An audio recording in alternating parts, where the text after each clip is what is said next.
Hello and welcome to The Build Up. This is the podcast for marketing in the construction industry.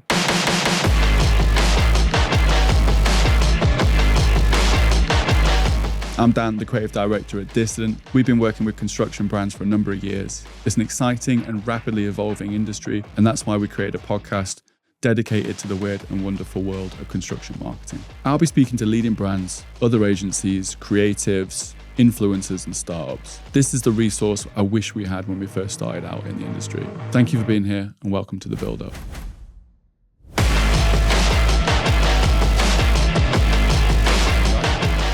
Yeah. Well, welcome to the podcast, Mark. Cheers, mate. Before we get into today's sort of topics of like marketing and kind of your experience within working with brands and stuff like that, can you tell us a bit about who you are and kind of what you do currently?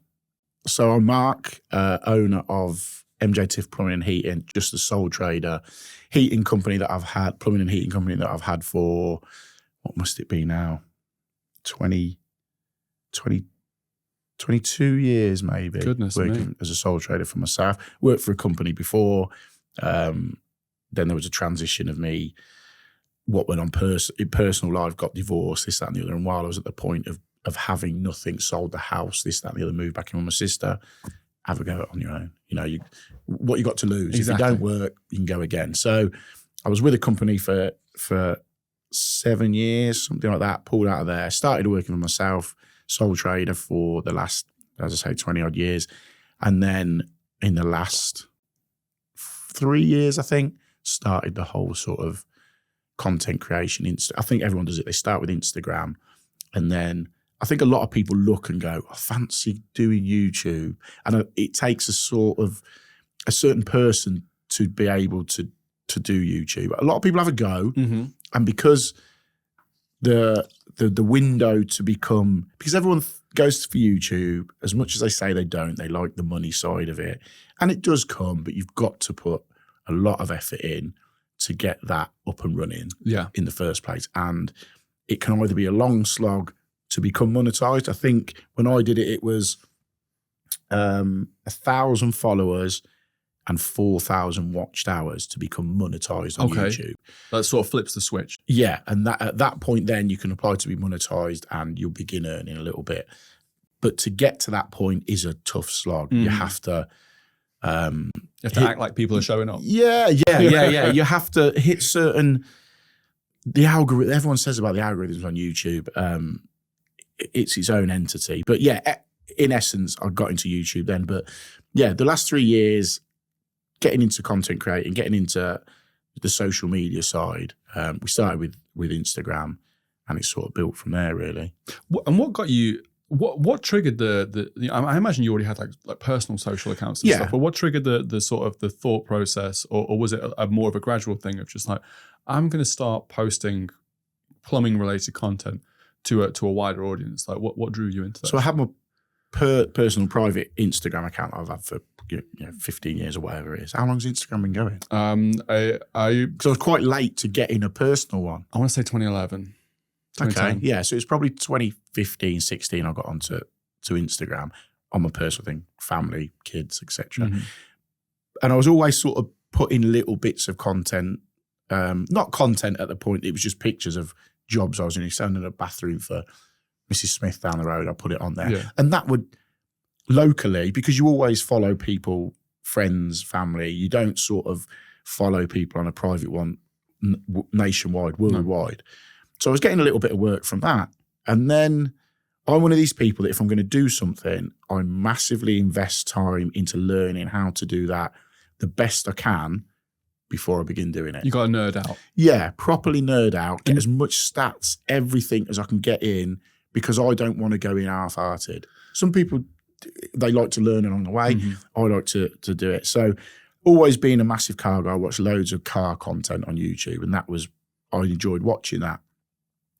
And then when I sort of thought, it's probably 6 months before I started YouTube, I'm thinking in my head, I could do a YouTube channel that's engaging as much as the car content is. Because at the time there was YouTube plumbing content, but it was this is a 2769R, valve that goes on the factual, massively factual. Yeah. And there were 4 or 5 people doing it, and it was good. There was good content, and you'd always refer back to it. But I just thought I could bring something a little different because you don't want to always copy what everyone else is doing. So I was watching car content, and just the progression of a little bit of an intro, a 60-second, 90-second intro, then a sort of a how we call it, when sort of like you get your logo come on, that, and then into the actual storytelling. And I thought I could bring that plumbing-wise onto a YouTube channel. Yeah. So I looked and had a bit of a play around with it and listened to podcasts, watched stuff on YouTube about YouTube channels, listened to podcasts that people I followed had done about their journey into it. And that was massively good at taking in the information. So at this point I've gone, right, I know where I need to be at. I know your thumbnails are key. I know your titles are key. I know people say tags aren't key, but I always put tags in my videos. They do make a difference. Some people go, we don't even bother. Even big creators in various other things, it's not worth it. All I think is for 5 minutes, putting loads of tags in. YouTube have given you that box for a reason. Yeah, why not use it? So you use it. So I sort of brought that into it, and what I brought in was a little teaser trailer at the start, and I don't think anyone at the time was doing it, where it was a quick cut of about 30, 40 seconds of what was going to be in that video. And it would always end with something like going, oh shit, and whoosh, and then just fade to black. And so that 30 seconds is key in any sort of content format, I think. The hook. So I brought that in, and again, played around with all my titles, apart from probably 10 videos, have got the red, I call it, I think the font is Capture. It's a Capture font. It's like a stamp, like an urban sort of thing. You've got a certain font to that. It's like a stamp one with the red outline. And I read somewhere that's like it draws people in, having that. So I've always stuck with that. A lot of people change the colours up and whatnot. Stuck with that. And then just started to put the content out, and it began getting a little bit of traction. Your mates will watch it, or you'll watch it 6 times, so you've got 6 views, just to make yourself feel better. And I read somewhere, I think it on average, it took 12 to 18 months for something like 95% of channels to become monetized. Okay. So that's a long slog when you're not earning anything back from it. But I was enjoying it. I like the editing process. I think it took me 50 days to get monetized. So I hit them numbers within the first 50 days. Wow. By doing your research, by going in, hitting the ground running. So then 2 or 3 months in, I was earning 40, 50 quid a month or so. And I was like, hang on a minute, I can pay that, or I can pay that. And at the time, I just bought a brand new van. And in my head, I thought, I leased the van. And the van was 240 quid a month to lease this van. And I thought, if ever I could get my channel to pay for my van, I've made it. That was that's so cool. I've got a free van then. Yeah. And that was the sort of the driving force behind it. And it didn't take long to hit them figures, as people will know if they've done it. Consistency, every Wednesday, every Sunday, 6 p.m. I think in the first 2 years, I missed 1 day of that content. And it just becomes synonymous with me with the consistency. And there's other plumbers out there at the time, Pete, PB Plumber, he was putting a lot of content out. Then Pete, he'd drop off for a couple of months and then come back on. Because he was already established, he already had these companies he was working with. So it was sort of in and out for him. Whereas I liked the putting them together and getting them out. And I quite like the deadline date. You must get it with stuff that you do. I remember going one day because I'd film it, edit it, and get it out within 2 days. I remember a Wednesday morning, I've gone, shit, I've got no Wednesday night content. And I'm like, I need to do something. Bearing in mind, I've got to do the work, do my job, because plumbing and heating is my job. Do my job, film it, get the job done without rushing the job, then edit this. It was quite early doors, so the edit was quite raw. Then upload it, because I do everything at the time just on my phone, filmed it on my phone, edited on my phone, and then get it out for this Wednesday night. Now, or people who are listening and watching or might not know, you begin uploading a video, it might take half an hour to upload 15 minutes. But then after it's uploaded, it's then got to render and process. Do the HD version or do the HD version. Then it might come back, you can't monetize this content, or there's a copyright infringement on it because the painters have had the Radio 2 on in the background or something like that. So it was then, you was up against it, and I quite enjoyed that. So it began that whole thing of keeping up with the consistency, and with it being consistent, the numbers were going up. Yes. The money was going up. And at that point I went, right, I need to pull out, just going back to the Instagram, I need to pull out of my personal Instagram and go at this with everything, set my own company Instagram up to go with the YouTube channel that's now gaining traction and work it in tandem. And then at the time, TikTok was a thing, and I didn't want to get into the whole TikTok thing. I still don't like it as a platform. No. And the same as Facebook. I don't like it as a platform, but speaking to various people, Facebook is the big one for the money now. There's big money in Facebook, yeah. I'm not massively in it for the money. You can't be in it for the money. You need to enjoy what you're doing. But there does come that tipping point where you're going, hang on, I'm earning some good money with this. But you've also got to do your day job, because someone could flick that social media switch tomorrow. Yes. Everything goes off, and I've still got a plum eating business. You get shadow banned. You don't know why. Yeah. We have this with brands as well. People can, I don't condone this. I'm not even sure if I want to talk about this, but you can. There's some shady stuff that you can do as a competitor to another brand, right, to affect their socials. For instance, buying followers, but for another brand. So loading the other brand with followers, which gets them shadow banned, especially if you use like a really unreputable company. We don't recommend ever doing this anyway. Don't ever buy followers. It's just a vanity metric. But there are ways that you can essentially like affect another brand and their algorithm, because Facebook and Instagram and stuff, they don't know that you've not bought those. They just see it as a red flag. They're just after the money anyway. Yeah, exactly. So it's there's loads of mad stuff that you can do, but obviously lots of terrible things that can happen to your social accounts. We had that recently where your account gets hacked. Have you had your account hacked? We had a brand's yes, brand I know. Yeah. We've had our stuff hacked as well. Right. There's and it's not like really with hindsight you go, a lot of the time you don't even know how it happened, but it's usually user error. It's very rarely some clever stuff going on. It's just you just click the wrong link. Well, I was at the Tool Rally a couple of months ago now, and Tom, he's got a gardening business, and he turned up at the tool theft rally, and he'd had the worst weekend ever. His social media had been hacked. Now Tom's got a massive 10,000 followers, but that's why he does a lot of his work and puts a lot of his content out, and a lot of companies know him for that.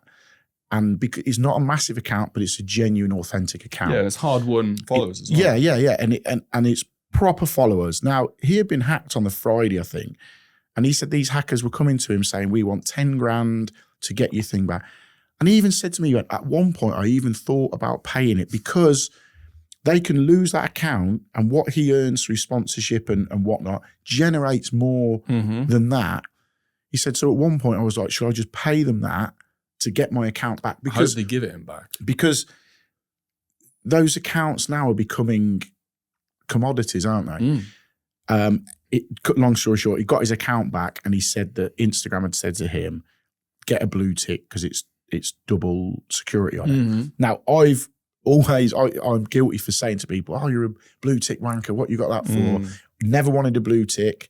If there's a way of having a blue tick and getting the security, but not showing the blue tick, I'd have had it. After speaking with Tom that day, on that Monday, I went home that night. I think it's 12 quid a month. Got it. Yeah. And I've had people go, well, you're paying for that. I went, it's not that. Yeah. I used to think it was that, but actually speaking to someone that's Instagram has said, get that tick because it's a two-phase security. Yes. I went home, got it, and you've just got that reassurance now that if something happens, Instagram have got you back. Because I think you have to upload either your passport or your driving license to secure it. Yeah, same with LinkedIn as well. Right, okay, same. Yeah. So I've come away from that. I've gone, I'm now a blue tick wanker. For us as content creators, it's like a portfolio to other companies. They check you on them. Mm-hmm. You know, luckily I've got the YouTube side and that as well. But yeah, it is something that people will go for because they know, like what I was saying with Tom, he was at one point thinking, should I just give him the money because it's worth more to me in the long run than starting out again. Yeah. It's almost like tool theft, but in the fact that with tool theft, and obviously that's a big hot topic at the moment. With tool theft, at the very least, you can buy some more tools. Yeah, it's a horrible thing to think about. You can't buy 10,000 followers overnight. Some people can. Some people can. Yeah, not genuine. So if your main source of income is content creation, ideally you'd probably be on the tools. You have like a side hustle or an actual trade. Yeah. But if your main source of income is producing content to your big follower base that you've worked on for 10 years, 5 years or whatever, and then that gets pulled away, the brands aren't going to keep paying you. No. Not all of them anyway. Well, surely. This is the whole thing with I know it's a massive sort of hot topic again with the whole buying of followers. Now, we all know there's accounts out there with, you sort of throwing yourself under the bus a little bit with what I'm about to say. Mm-hmm. There's accounts out there with big, high numbers, but it's probably not 90%. I think when I was coming down here earlier, I put an Instagram reel out saying who's going to touch on this. So let's say, for instance, you've got 500,000 followers and 60% of those are bot accounts, fake followers. But a company sees your 500,000 followers as that's your reach. Well, it's not. If that company needs to look at who the followers are, because you're either going to have authentic followers from the construction industry or you're going to have random accounts with one comment, one post, and X amount more of followers that they've got because they're just bot accounts. But what a company doesn't see that sometimes. They just see the big figure. They think if we throw money at that creator or we give that creator a contract and deal, then he's going to get or she's going to get that amount of exposure. You got to do due diligence. What is it? Due diligence. Yeah. I really struggle with that. I literally came off a call earlier where I tried to say this, and so I was having a call with Emma, who we both know, and we were talking about this and the fact that there will still be brands out there with perhaps they haven't got a marketing team or the marketing team aren't that savvy when it comes to social media. So they'll just see a big number and they'll say, throw money at that person. Whereas someone in the know, an agency or whoever, we're not an influencer agency, but we know enough to be able to, when we're working with brands, when we're selecting people to work with, we can spot, some red flags, i.e. huge following, really small engagement. Or really low views or spikes in views on a particular post. We think that's 100% like been boosted or something like that. And we can see that with brands as well. But there will still be brands out there that aren't educated in these kinds of things. And that's where, it's like, I often go through mine from now and again, and there's also a way you can do it now. I think if you click on followers, it tells you how many... There's like unengaged or something like that. And you can hit the button and you just get rid of them all. Wipes them out, But I would rather lose, 2,000, 3,000, 4,000 followers that aren't real followers. Because then when a company comes to me, I can put that content out and it will organically reach the market that you want it to. It's not going to reach these accounts that are in the middle of Antarctic or the middle of the desert or wherever that are just bot accounts. Companies, and that's why when a company comes to me to work with me or want to work with me, I'll say these are the actual viewer retention numbers. YouTube, again, I've got, 60% viewer retention on my videos as a whole, as an average, whereas they say over 30% is really good on long form. Great. So mine's quite high, which goes to show I've got coming up for 40,000 subscribers on YouTube. But all of those subscribers watch the content. I'd rather have that than 140,000 and my view rate be 10%. Because if you're doing your due diligence, due diligence. If you're doing that, I can go with a rate card and a screen grab of exactly what I can give that company. Yes. Whereas a lot of people, if they know their stuff, they'll look and go, oh, yeah, you've got all these numbers, but you're only getting 10%, 15% view retention. Yeah. And you're not a commodity to them. You're not going to be worth X amount to them. No, I think brands, either marketing teams or brands or agencies, are smart enough now as well. You'd think most of them are. The guys that we hang out with are, where they're reading into a lot of the other metrics as well. They're looking at how engaged the audience with, not just with numbers, but actual, like if they're just seeing emojis and stuff like that, okay, fair enough, that's cool. Yeah. But a lot of what we look for is like cult followers. Yeah. These are guys who are really invested in that particular individual and they really care about what they have to say. And also, if that marries up with the fact that this person's super authentic and is actually quite picky, even better. That's perfect. But the best people to influence me in my own like gear buying journey are these guys that are like no nonsense, kind of like you can just tell straight away they're not just like reviewing things and saying good things about products for the money. Or they'll be super genuine, or they'll be like, I didn't even review that because it's garbage and I don't want to say anything bad about it. This, however, is incredible. And, I've been using it for X amount of time. No one's paying me to say it, whatever. So you really got to like do a bit of research into that kind of thing. Well, I get it. I get probably 4 or 5 emails a week from random accounts. And now and again, you'll get something that I'll look at and I'll go, for instance, I had it the other week. A laser level. Now, I didn't work with them. I got given a laser level from a company years ago when I first got into it and just had that off them. And they said, could you promote that in a video? And I had it and promoted it. So anyway, these new ones come along now. They wrote to me, we're willing to give you an item in return. Could you do a video on it? Mm-hmm.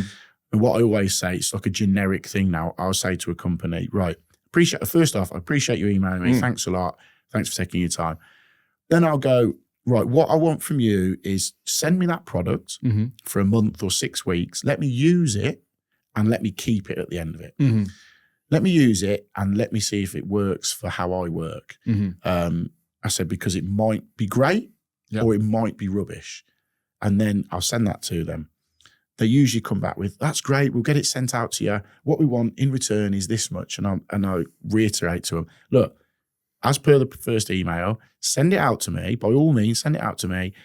And if I think it's any good, and then I'll put, because what you don't want is you sending that out to me, thinking that's the payment, me reviewing it and going, it's crap because you don't want me to put that out. No. Whereas if you're sending it me and this is what you want, and I think it's crap, I'll say it. Send it out to me. Let me use it. If I think it's crap, I'll say to you, look, it's not for me. Move on. Yes. I said, but if I do like it, then we'll have a conversation because now my following's grown. We'll now have a conversation that, okay, if I like it and I want to work with you, I'll have that product. But then also, I've got to take time out to make content for that. It's now, there's a cost involved in it. Mm-hmm. And I get it, right? I get people that are new into the social media stuff and YouTube channels and all that. Because I did it when I first started. Company will send you something for free. You'll get it. That's your payment of having this free item. Yeah, you're all excited. And you're all excited and it's great. And I sat there and I done it and I can't remember what it might have been, that laser level. Got it for free. Brilliant. I've got this laser level now for free. I'll put it on my video going how great it is. Yeah.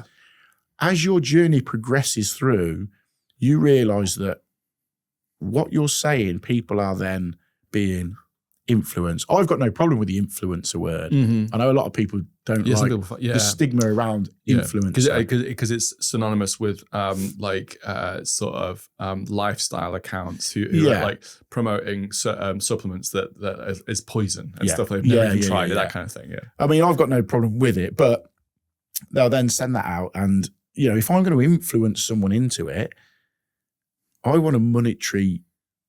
I want to be paid for the time that I'm putting in to promote that product. Yeah. But you get that as you go along. you get your free stuff and then you realise you're worth a little bit, or you'll speak to other people within I spoke to, there's a Sparky, Nick Bundy, who's very open, and Nick's been great in helping me early doors. What should I be charging for this? I think I spoke to him at one point and he went, are you earning money off that as well? And I went, well, no, I've got that product for free. No, it's like a rite of passage until you get to that point, and then you go, how much should I be charging them? And he goes, look at your views, look at your authentic views.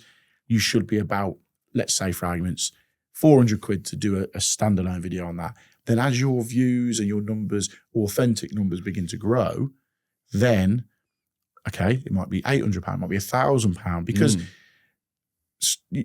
as a norm, if I do a 10-minute video on a laser level for my YouTube channel, it's not going to get the numbers of a normal day in the life of video. No. So if I'm not earning X amount from that video, they need to subsidize that. Yes. But also, by doing that standalone video, it can be detrimental to your algorithms. So what I'll say to a company now is, I'll give you 90 seconds within my video, but it's that money, because that hits more. It's a better performing video. It's a better performing video than having a standalone video that companies seem to want. Oh, we want a 10-minute review video on this. They don't get the numbers. If you're a reviewer, maybe, if all you do is reviews, great. If you was a standout tool reviewer, brilliant. But I could integrate that organically into using it, because we know who watches what. We know how YouTube give you that much data and analytics to see when people are watching. If I do a little bit in my video and it's me chatting in the van for 2 minutes, right, we've just been to Dan's house, we're going to Bob's house next. 2 minutes in the van, the viewer retention drops off. You see people drop off. So I then know I need to say where I'm going next within putting the track back on the sync. Yeah. Right, we get this back on and then we're going to go to Bob's down the road, because they won't click off that. Yeah. And all YouTube want is people to stay on that platform. Yes. As long as you can. Absolutely. And that's the trick. That's where creating the content comes in. That's a really clever strategy, actually. It's like don't try and make a thing its own thing. Try and incorporate into the valuable content that you usually make. And I think it's going to seem certainly more authentic then, but also that it's actually in use. Yeah. And there'll be clever people like, the only person that sprung to mind then was Peter McKinnon, who most people on YouTube will know as like that kind of photographer, video guy. Really good. If you haven't checked his stuff out, I haven't looked at any in years, to be fair, but he makes incredible sort of filmmaker, photographer type content. And he was really early doors on it. And so there'll be some sort of promotion of a particular product, but he'll squeeze that into an incredibly valuable video that I imagine the video was mainly, the whole purpose was to talk about this product. Yeah. But he's squeezed it into, he's squeezed it into something that is actually more relevant to him, which is, I've been trying this new thing, check this out, the blah, blah, blah, really cinematic video. And it's been massively helped by this thing. And then we just do a quick 2 minutes on this. Yeah. And then it goes back into the video, and then it may be like mention it again at the end, and it seems more seamless and still part of some really valuable content that his audience are showing up for on a regular basis.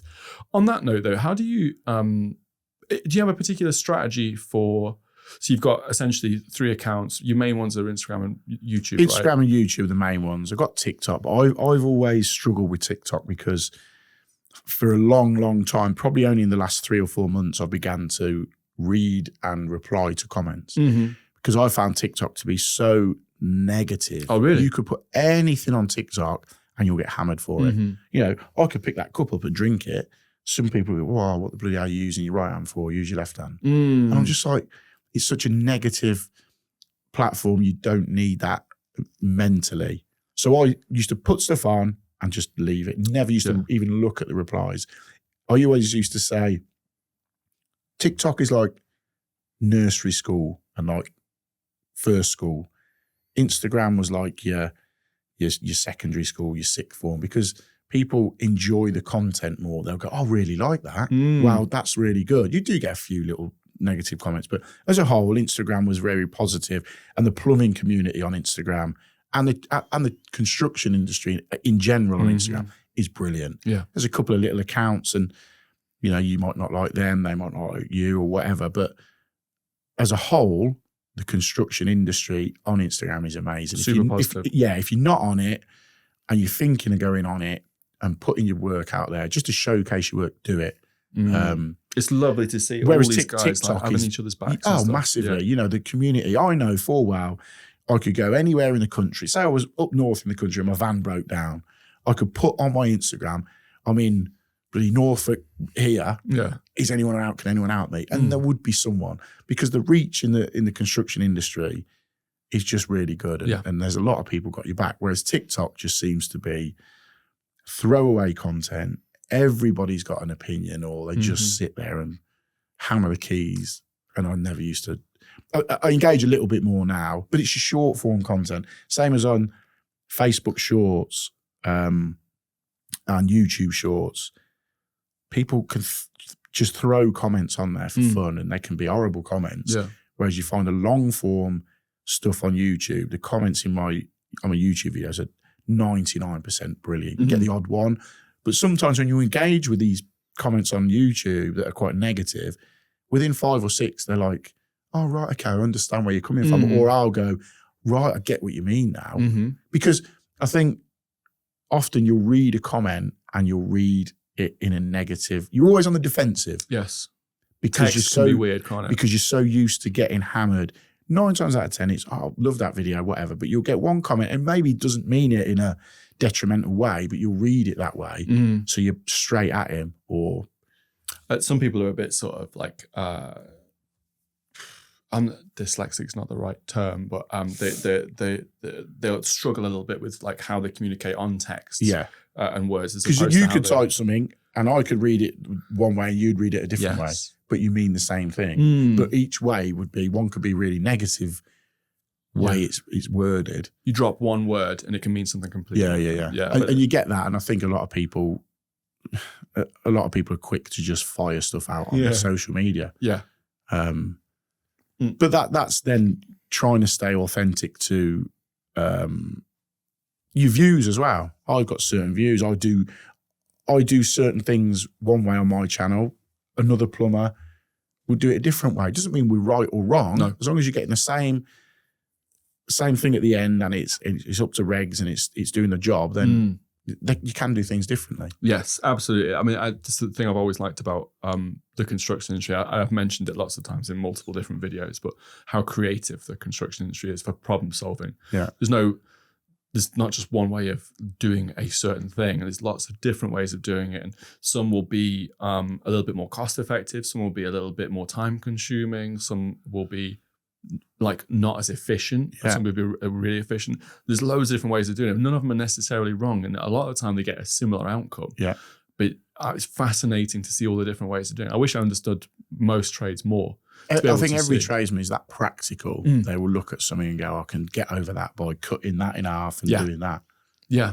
But it's a really creative trait. You know, it's the same with production, or it's the same with photography or any kind of art. It's about, you know, having a problem or a thing that you want to achieve and then finding a way of achieving it in a way that suits you and the way that gets, in your opinion, the best outcome. Yeah.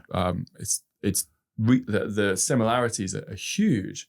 And I'm seeing that more and more in the industry as I, you know, find all of these people really, really passionate about the job.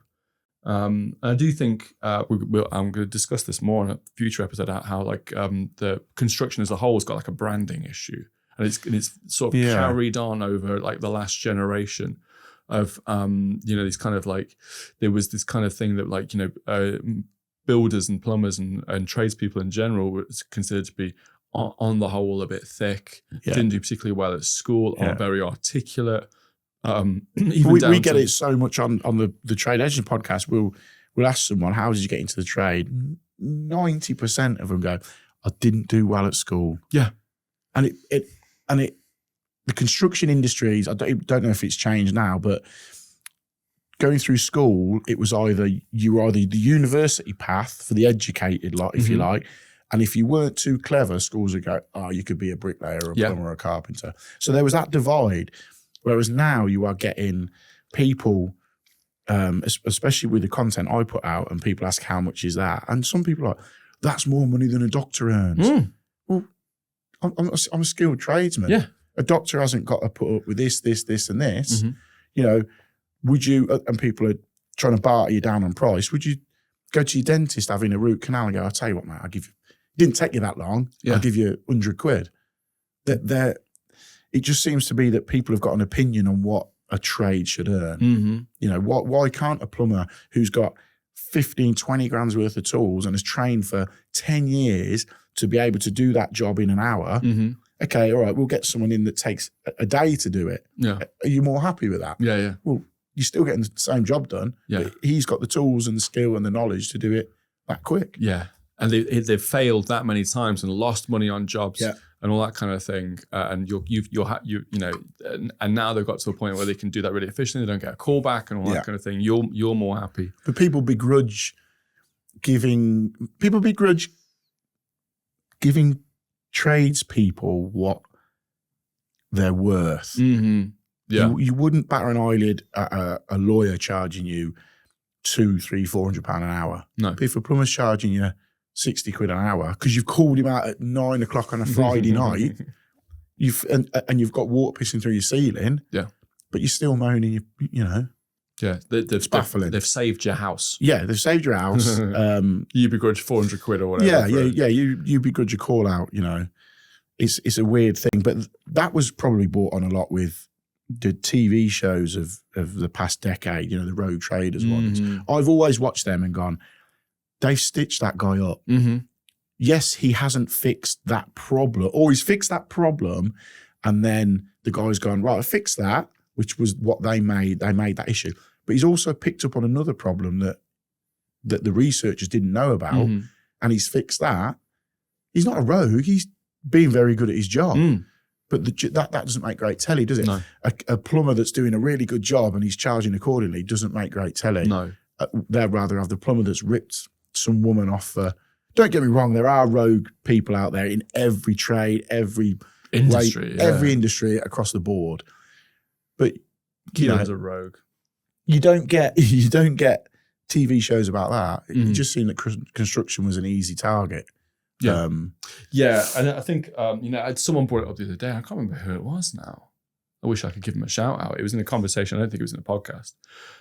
They said that back when I'm 35, back when I was at school, bricklaying and going into trades was like a punishment for the kids. They could, because the naughty kids that couldn't get on. I mean, these days you probably would be diagnosed with ADHD, and there'd be more steps to try and help them in academia. Some people just aren't made for academia, and that's fine.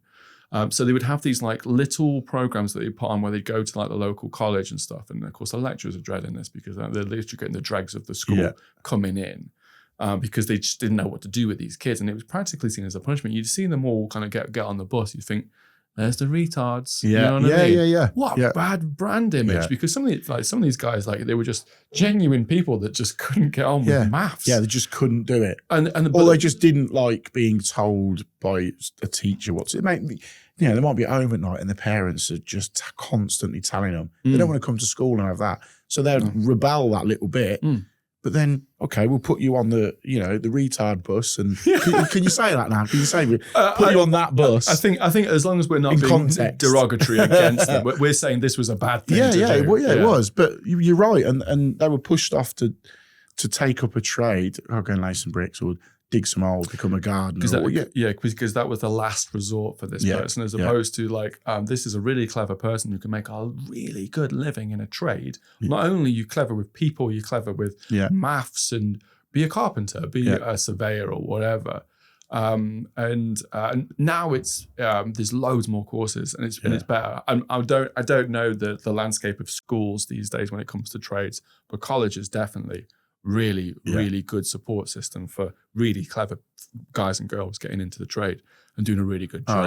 And this is where businesses are picking up on this as well. When a company, you know, going back to the social media side, a company will see someone putting authentic content out that is relatable, and they'll go, we want to work with that. We want to work with that guy because the content he's putting out is like my stuff is very much a day in the life of. So if a company reaches out to me, I do a lot of work with Thomas Dudley. They reach out to me and go, we want to work with you because you are doing what everybody does. We can incorporate our product into what you do a lot of the time. So when they approach me, a massive company that has been synonymous with the trade for over 100 years, when they reached out, or there was something put in place where we went for a tour around the factory, and then off the back of that, they liked the group that was there. We reached out and went, do you want to work with us? We've got some products coming out. And to be asked by a leading company in the industry that you've worked for 20 odd years to now advise them and guide them on products coming out, I was like, what? Yeah. It was just amazing. And then off the back of that, I've now become a brand ambassador for them, and working with them is it's just like working with a family. And again, you were there the other day, weren't you? Like, go out for lunch and stuff like that. Exactly. And they just treat you so well. But that's because they value the content I put out is authentic. It's me. And they respect that I wouldn't work with them if I didn't, if I stepped away from working with them for whatever reason, the friendship is still there. I would, I would still fit their products and do this, that, and the other. Yeah. Whereas I do know there are people within the industry that if they're working with a brand and they're not ticking the right boxes for that brand, and they say, look, thanks for working with us, we're going to part ways. There are people out there that will go, right, I get and they'll go to the competitor straight away. Same deal, yeah. You're losing your self-worth, your dignity. If Thomas Dudley let me go, I would not be jumping into bed with another company, for the foreseeable future, because it's respect. And also you're working with them and you want to create content for them. If, I've got a contract with them now where, it's a very, very loose contract. And that's what I like, a contract where you can, as long as you're doing a bit for them and got their best interest, it's brilliant. And that's the contract we got with them. And they leave you alone. And now and again, they might go, right, we've got this new product. Can you push it a little bit? And you do. But as a whole, they leave you to it. But if you're not creating content at all for them, they're going to go, you're not doing a lot there. We'll let you go. We'll get this guy in, because they monitor social media where they'll see this guy's up and coming. He looks really good. He's what we'd want to work with. So they get him involved. And that's the game. You've got to stay relevant. When you begin getting these deals with companies, you've got to still respect what they're doing with you, have a mutual respect for them and create the content that they're asking for, but also remember that they wanted you on board with them. Yeah. They seen how authentic you were. Yeah. And a lot of people, that line can get blurred because there's big money thrown about and the kudos of doing this and that. I've got companies that I work with now that I never thought I would. No. I've had companies approach me that I've gone, I appreciate it, but and I'm like, I don't use that product, or that doesn't fit with what I do. Yeah. So, which adds to your authenticity. Again, it adds to it. And even when I see them people, how are you doing? Yeah. I've worked with a company and they come up to me 8-10 months ago and went, look, Mark, really appreciate what you've done. No falling out there, but we're going to go a different direction. I went, absolutely fine. Yeah. I've got this and this going on anyway. So step to mutual agreement. They said, look, we're going to go with someone else. Absolutely fine. They've gone with someone else, but they still message me saying, do you mind just doing this little clip for us? Or do you know anything? Do you want anything? Never burn your bridges with these companies. Never burn your bridges. Yeah. And I'm a nightmare for this. So because I've got, I don't know, not a temper, but I've got very little patience for people. And especially if they've done a really shit job or whatever. So I'll say to the brands, like, if we're working with some creators or anything to do with a third party where we've been involved and they've not delivered and they've been a bit shit, I really want to tell them that they've been a bit shit. Yeah, and I want to tell the truth. I don't want to be like, I don't want to upset them, but I want to be like, constructive feedback. They know exactly why they're being dropped, 100%. And so I want to be able to say, these are the reasons why you've been dropped. And this is ultimately it comes from the brand, but we're the ones that monitor everything that you do. You've not done a good job. We've told the brand they've said, okay, get rid because we need to. That money needs to be reallocated to elsewhere because there's someone that's going to put the effort in. There's not an unending budget, with a lot of these brands, and a lot of the time the budget's surprisingly small. And so, but then I get the brands are like, no, just call it a day, please, and so we'd love to work with you in the future. That's not the right time at the moment. Whereas I want to be like, you've been shit. Yeah, you haven't done this. You haven't put no content out. Yeah, honestly. But that's where sometimes as well. If it's a good job I'm not on that team. Yeah, but if a company comes to me and went, look, you haven't put the content out. You haven't put the content out. That's why we're letting you go. Yes. Then you've only got yourself to blame. Yeah. Well, you can't piss it if you don't put the content out for a company that is even if there's not a payment involved, if they're giving you free products or they've respected you and they've took you out on nights out and you're not doing anything for that company, don't get pissed off when they drop you. You wouldn't, would you? No, of course. You'd be like, fair play. Unless you're massively thinking you're entitled to, I'm so-and-so, I should get this, that and the other. Yeah. Mate, have a word with yourself. Exactly. Because you're not doing what you should really be doing. But there are people out there that do that and they get seen. It's obvious who they are on various platforms because it stands out an absolute mile. Yeah. I'll be walking around my marketing team and with the creative team. And I'm like, what have these guys been producing recently for this particular brand? And if it's not, I'm just like, fuck them off. Don't need them. Get rid. There's always someone out there that will jump at the chance to do that. But it's that thing of like, I don't know whether it's like different rules for this industry. But I'm like, if that bloke's been working on your house for 6 months and they did a bit of work for 1 month and then did slightly less for the second month and nothing for 3, 4, and 5, and 6 or whatever, but we've been paying them monthly every single time. You go on the third month, you'd be like, what's going on? Yeah. Exactly that. But there are people out there. And there's also people out there that will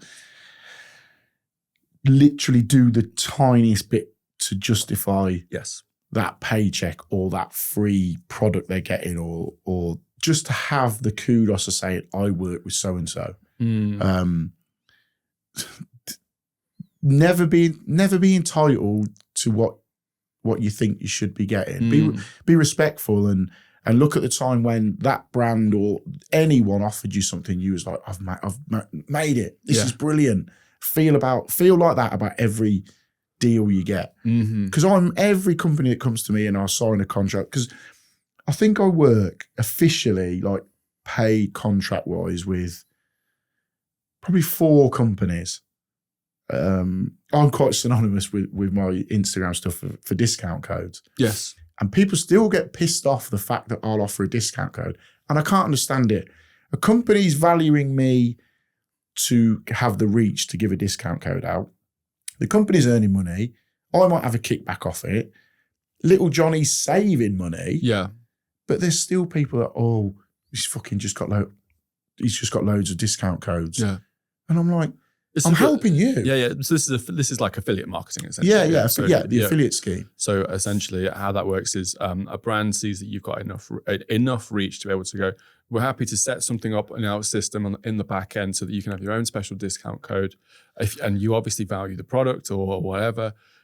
Here's the discount code, and you can give that to those guys. And anytime someone buys a product, you get a little bit of a percentage of that product. And that's great for everybody. Wins. Everyone wins. Yeah. That's what. But I still get grief on YouTube. Oh, you're selling out. All you're doing is pushing a discount code in each video, and I'm like, it's not each video. It's like probably once a month or once every 2 months. I'm like, hang on a minute. You're saving money by me offering you this. Yeah. And then on the flip side, you get so many people go, thanks for that. I've saved 30 quid on this bag or 30 quid on these lights. And I've supported you. Everyone's winning. If anything, affiliate marketing is one of the purest forms of influencer marketing because you don't get paid unless someone buys that product. Yeah. So, essentially, it's rather than the worst flip side of that is someone marketing a product that they don't believe in and they get paid regardless. Yeah. That was the massive negative side, isn't it? And a lot of celebrities do that, don't they? Yeah. I think the classic one is, I don't know, for instance, let's say one footballer's sponsored by Adidas and he's shilling Adidas but he gets papped in the press wearing a pair of Nike trainers. Yeah. Or like, I don't know, is it no, this isn't relevant, but it popped up in my feed again the other day, the Kim Kardashian like fake meat burger. Yeah. She had never eaten one in her life or something but like she's that. probably weighed in $1 million to do that. But then also on the other side of that, there's various companies that I work with over the years, or I haven't even worked with them. That's the wrong way. There's one particular company, and I'm going to say who it is because I think they're great. It's called the Plum Chum. It's a tiny little thing that goes on your key ring, and it's got like 15 different applications. So there's a screwdriver on it, there's a rad key vent thing on it, and it just sits on your key. I haven't got my van keys on me. It sits on your keys, but it's made by a guy in a shed in, I don't even know where he lives, let's say Sheffield. That's probably completely wrong. Guy in his shed, he's made it from home. He's done it on a Sunday or over the period of a few years. He's tried to push it and doesn't really know how to get it out, but it's a great little thing. And I'd seen it around for ages, and a few people had posted pictures of it, and I think he reached out to me and went, all right, Mark, love what you're doing. If we send you a couple of these out, would you mind doing some videos? And I was like, of course, mate, send them out. Let me have a look.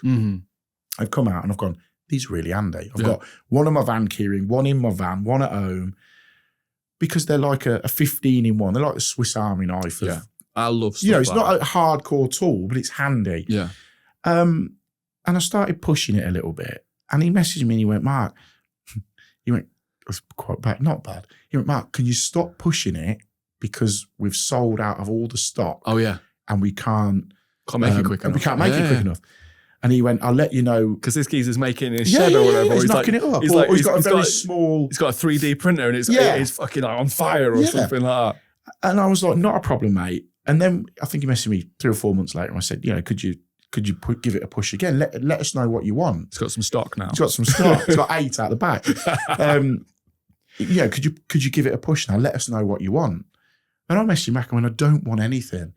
I went, I just want to help you build that. If in 5 years' time you're a multi-million-pound company, then, it took us £100. But that's what people don't see. They'll see me pushing it, going, "Oh, he's been paid by that company now or that company." There's about 5 or 6 different companies that I've pushed and helped along the way, along my journey, that have helped me. And I'm like, I don't want anything. I like you. I like your company.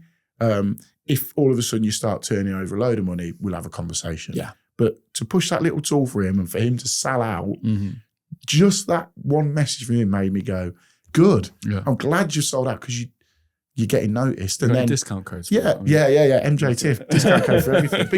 But that's the side where people don't understand. They think when you get to your YouTube channels going in your Instagram, they think you're just taking money constantly, and you're not. So there's a the spectrum's not the right term, but there's certain companies you'll work with and it's completely off your own back and you just like working with them. There'll be companies that you work with that are on a more contractual basis. There's ones where there's like an exchange of goods, exchange of products. What does a typical conversation go like between you and a brand, and how does it start typically? Is it them contacting you or vice versa? So I've never, categorically never, I've never approached a company to work with them. It's just not the way I go about it. If companies want to approach me, fine. Install a show that we had a couple of weeks ago, I might talk to a company and they might, and I might go, I'd love to work with you. Yes. And leave it there. But you're not I'm not sort of touting, if you like. Yeah, you're not sending out 20 media packs a day. I've not even got a media pack. I've categorically never approached a company that I can think of. Please, will you work? I'd love to work with you. I'd love to do. It's not me. Yes. I couldn't do that. Yet when a company does come to me, it makes you go, that company, especially when it's a very well-known or big or you go, shit, they want to work with me. They value me. Yeah. So the conversation from there is usually, for instance, I've worked with one at the north of the country, a pump company, Salamander Pumps. I began working with them. But that was quite an organic thing. I did a video, bought the product, done the video, and tagged them in it. I paid for the product. You know, again, I didn't ask them for anything. I used the product, tagged them in it, and the video hit really well. They then messaged me and said, "Could we link that video onto our website?" I went, "Yeah, no problem. Thanks." And then I think a week after, I got an Instagram message from him. "Thanks for that. It's going really well. We're having great feedback. If ever you need another pump, let us know and we'll send it out to you free of charge." Wicked.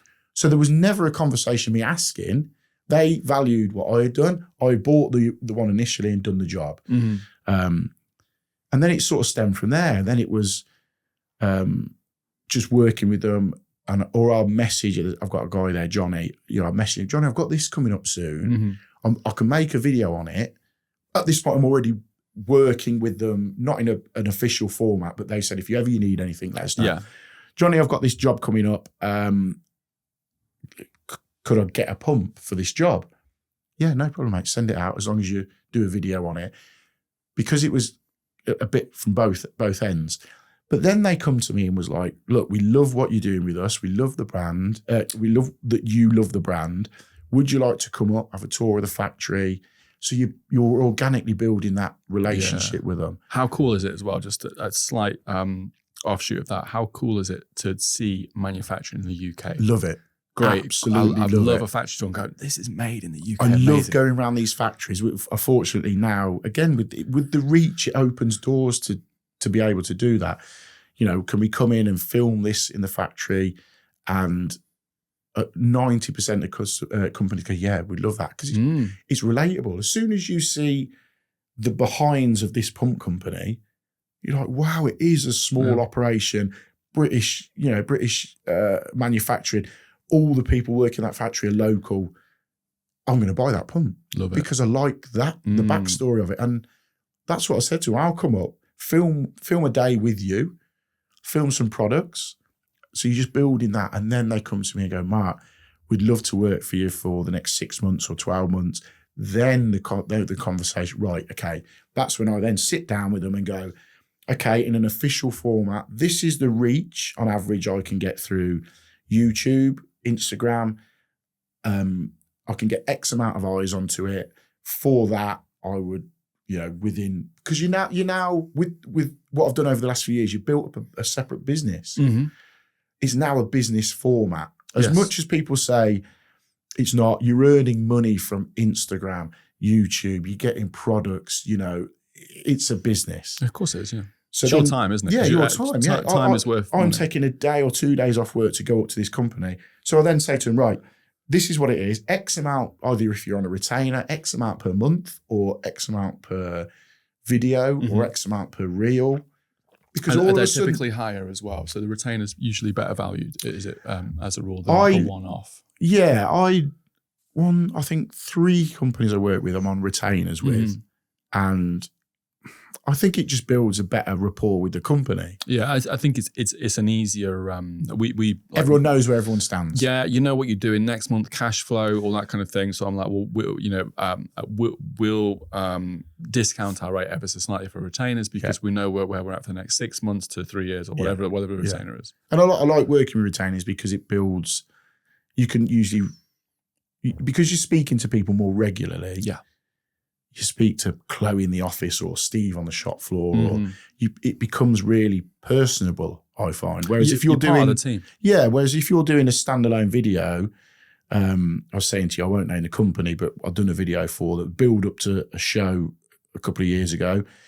They were all over the content. "Oh, we want you to work, invited up, this, that, and the other. Done a video for them. As soon as that went out, the door didn't shut, but it just dropped off a cliff. And I was like, hang on a minute, we've worked really hard to get to this point. Yeah. The momentum's building now and it's dropped away. And then a year later, they come knocking again. And I'm like, look, if you want a standalone video now, if you'd have worked with me through the year, you'd have been a bit here. Whereas now for that, because I don't know if you're just going to drop off the radar again afterwards. Exactly. Yeah. And it is one of those things like the project work sometimes can get in the way of the retainer work. Yeah. So that it needs to be of a higher cost because and also there's more stuff you've got to do with one-offs, I think. Yeah. You've got to plan them a bit more and stuff like that. Whereas if in the next month, you probably ought to film some kind of interesting content around a pump. Yeah. You've got 31 days to figure that out. Yeah. And it might just sort of drop into your lap. If someone You says, might have a job coming with that pump. Exactly. Whereas if someone says, Mark, we want some project work off you, and it's got to be in the next 2 weeks with this particular pump, you're scratching your head thinking, how can I figure this one out? I mean, I might not have wanted to do it there, but I feel like I have to. Yeah. So I was going to take a day off work to make that content. Yeah, and make it real. And then I think sometimes it can feel a bit forced. Yeah, well, and that's what you want trying to avoid. Obviously, you're trying to make sure. So you got to put more effort in to make it not forced by trying to set something up that feels like it's more authentic, or it is like, do me a favor, like speaking. I don't know if this ever happens, but speaking to your mates in the industry and going, anybody doing a pump install in the next couple of weeks? I've done it. Can I jump on? Yeah, can I come on? I work the day for free because you can get the content on it. You can have the pump for free. I just need to make the content on it. Because you need to hit their quota of what they want. Whereas, like you say, a retainer, you know where you're at. Yeah. I much prefer that. But yeah, I find the retainer, and it's weird even having these conversations, because 3 years ago I knew nothing of retainers, nothing of rates, nothing of the. You just sort of pick it up, and genuine people, I don't know everything about everything. I've never said I do, but I know what works for me, and I know. You know, Liam, who you work with a lot, and I'm very good friends with, he's come to me at some points and said, what should I be doing here? I went, I don't know everything, Liam, but my guidance as a mate to you would be ask for this or not ask for that. Give them what you can, show them what you can give them. I can get X amount, 1 million eyes a month on that product for this much. So don't go in straight away with, I want this much for this. Yes. Say I can give you this, and it comes at that price. But it's building it up. It all starts from the freebies that you get, and they're brilliant, and I'll never knock anyone for it. But if you're making content and you're going and you want to do it really well, there is that tipping point where you need to always value yourself, because companies are asking you to promote that because they want you to do it because they know your reach. There's a value. You as a creator. Yeah, there's a value to that. So get your free stuff, then get your free stuff for your money. Yeah. Then start working towards your retainers, if you like. And if that's what you want to do, some people are happy with getting a free level or a free blow lamp or a free bag. Yeah. Whatever. Each to their own. Yeah. But as I would say, work them steps. I think that there'll be certain accounts where they will stay in a particular lane and not grow from there, and that's absolutely fine. They're doing little bits and bobs. They're not really like sort of in the they're not looking to grow their audience that massively or that quickly, and they're just happy just bobbing along, doing minimal effort and getting the odd free product. That's brilliant. Brilliant for brands, brilliant for them. And then there'll be a certain point where you have to charge. Yeah. Because you're putting that much effort into the content, you're putting that much into effort into building your reach. You have to charge. Because I think there's this misconception. I had this conversation with somebody on the industrial estate where we were at. An influencer agency has opened up around the corner from us. Great guys, really, really interesting stuff. We work with some massive names. They actually work more for the influencer than the brand, which is quite interesting. So they help them grow. Really, really cool guys. And he was saying that this particular guy, not from the agency, but just a guy on the industrial estate, was saying, I can't believe some of the costs that these guys charge, for like a one fucking shitty video on a mobile phone. And I had to explain it to him, and I'm sure there's a better way of explaining it than this. But I say, look, the reason why they can charge so much for that one video is because they've had to work for free for years to build up an audience so they've done to make it so that when they post the shittiest looking mobile phone video of a product or something going out, that gets in front of thousands, if not millions of eyeballs, which is really, really beneficial to a brand. Yeah. And if you think about the opposite way of it, which is a company like us, who've got no following at all, And we have to create a video and put all of that work in after the video. Yeah. And also that as part of the video to send to the brand so that the brand can then repopulate that. So we're working really hard on that one particular project, whereas an influencer with a decent following has had to work for years up to get to 100,000, 500,000. Some people don't have to, some of them can go viral like that, but they typically drop straight back down. I always find I think it does take a while, but I think that's, a lot of people, and you'll know this, it's, a lot of the value is in all the work that you've done previously. A bit like what you said with the plumber that can get something done in an hour as opposed to a day. Yeah. It's because they've had to work for cheap or for free or whatever to learn it for ages to learn it. Yeah. I had that kind of completely irrelevant to this, but I remember someone telling me I was too expensive as a solo self-employed photographer back in the day. So how do you justify all of that cost? And I sort of put it into the framework of, to get this studio and to get to the level that I'm at, where I can do a 1 hour photo shoot and charge X amount of thousands of pounds or whatever it was, I've had to be skint for years. For years and years and years until I got good enough. Yeah. And even when I was really good, I was shit at marketing. Yeah. So I had to be really, really good to not a lot of people until I built up the marketing sort of platform. And then and that's how skills work, I'm afraid. Yeah. You know what I mean? It's people valuing your worth, isn't it? Yeah. Yeah. And the moment you can sort of quantify, I can give you this, and this for this much. Mm-hmm. That sort of makes them go, oh, right. Yeah. Instead of going, I want this much to do this, this, and this. Mm-hmm. I always say, tell them what you can give them before you say that. That's my sort of thing. And I've always even when I'm quoting for a bathroom, I can give you that tile, I can give you that bath, I can give you the walk-in shower. Yeah. But it comes at a price. Mm-hmm. It's almost like gap selling. There's a term called gap selling. Have you heard of that? No. It's like a sales tool. Similar kind of thing, although it's essentially you're here now, you want to get to here, I've got the bit in the middle that you want, which is the reach and the audience and the eyeballs and all that kind of thing. So you're talking about getting to here, I can get you to that point, it's going to cost this much. Yeah. And it's because it's all of the stuff that I can deliver to get you here. Yeah. So you want X amount of thousand eyeballs, extra eyeballs on your brand or product per month. I can deliver that in 3 videos and a couple of stories. I can show you the stats. That's what you want, and I can achieve that, and it's going to cost this much. And it's a way easier way than saying, give me $5,000 and I'll figure something out. Yeah, you know what I mean? Yeah. Whereas even though you do that, you do go, shit, how are we going to do that? Yeah. Sometimes you got to figure it out after the point, but that's where the skill and the creativity comes from. Yeah. So your typical process then. Your typical process isn't necessarily, you like a brand, you reach out to them and you say, hey, I can do some work with you for X amount of money. It's sort of slowly you're building up a relationship and you're building up a sort of know, like, and trust from both sides. Yeah. You're getting to know them, they're getting to know you. And eventually that's probably that might be a topic of conversation if it feels relevant. Yeah. But even if it didn't end up being like that, it wasn't necessarily a strategy to go to that route. No. It's just you were already creating content on that particular project and that kind of thing. And I think that's quite authentic. Is I've spoke to people who, I'm fortunate to work with Unilight and Vito, who are two really synonymous brands within the industry, and they monitor accounts. So they go, that guy's putting a lot of content out with our products. Let's chuck him a few products, as opposed to they've also shown me where people have gone, hi, I've got this many followers, can I have some free lights? Yeah, instant. I will go, no, mate, no.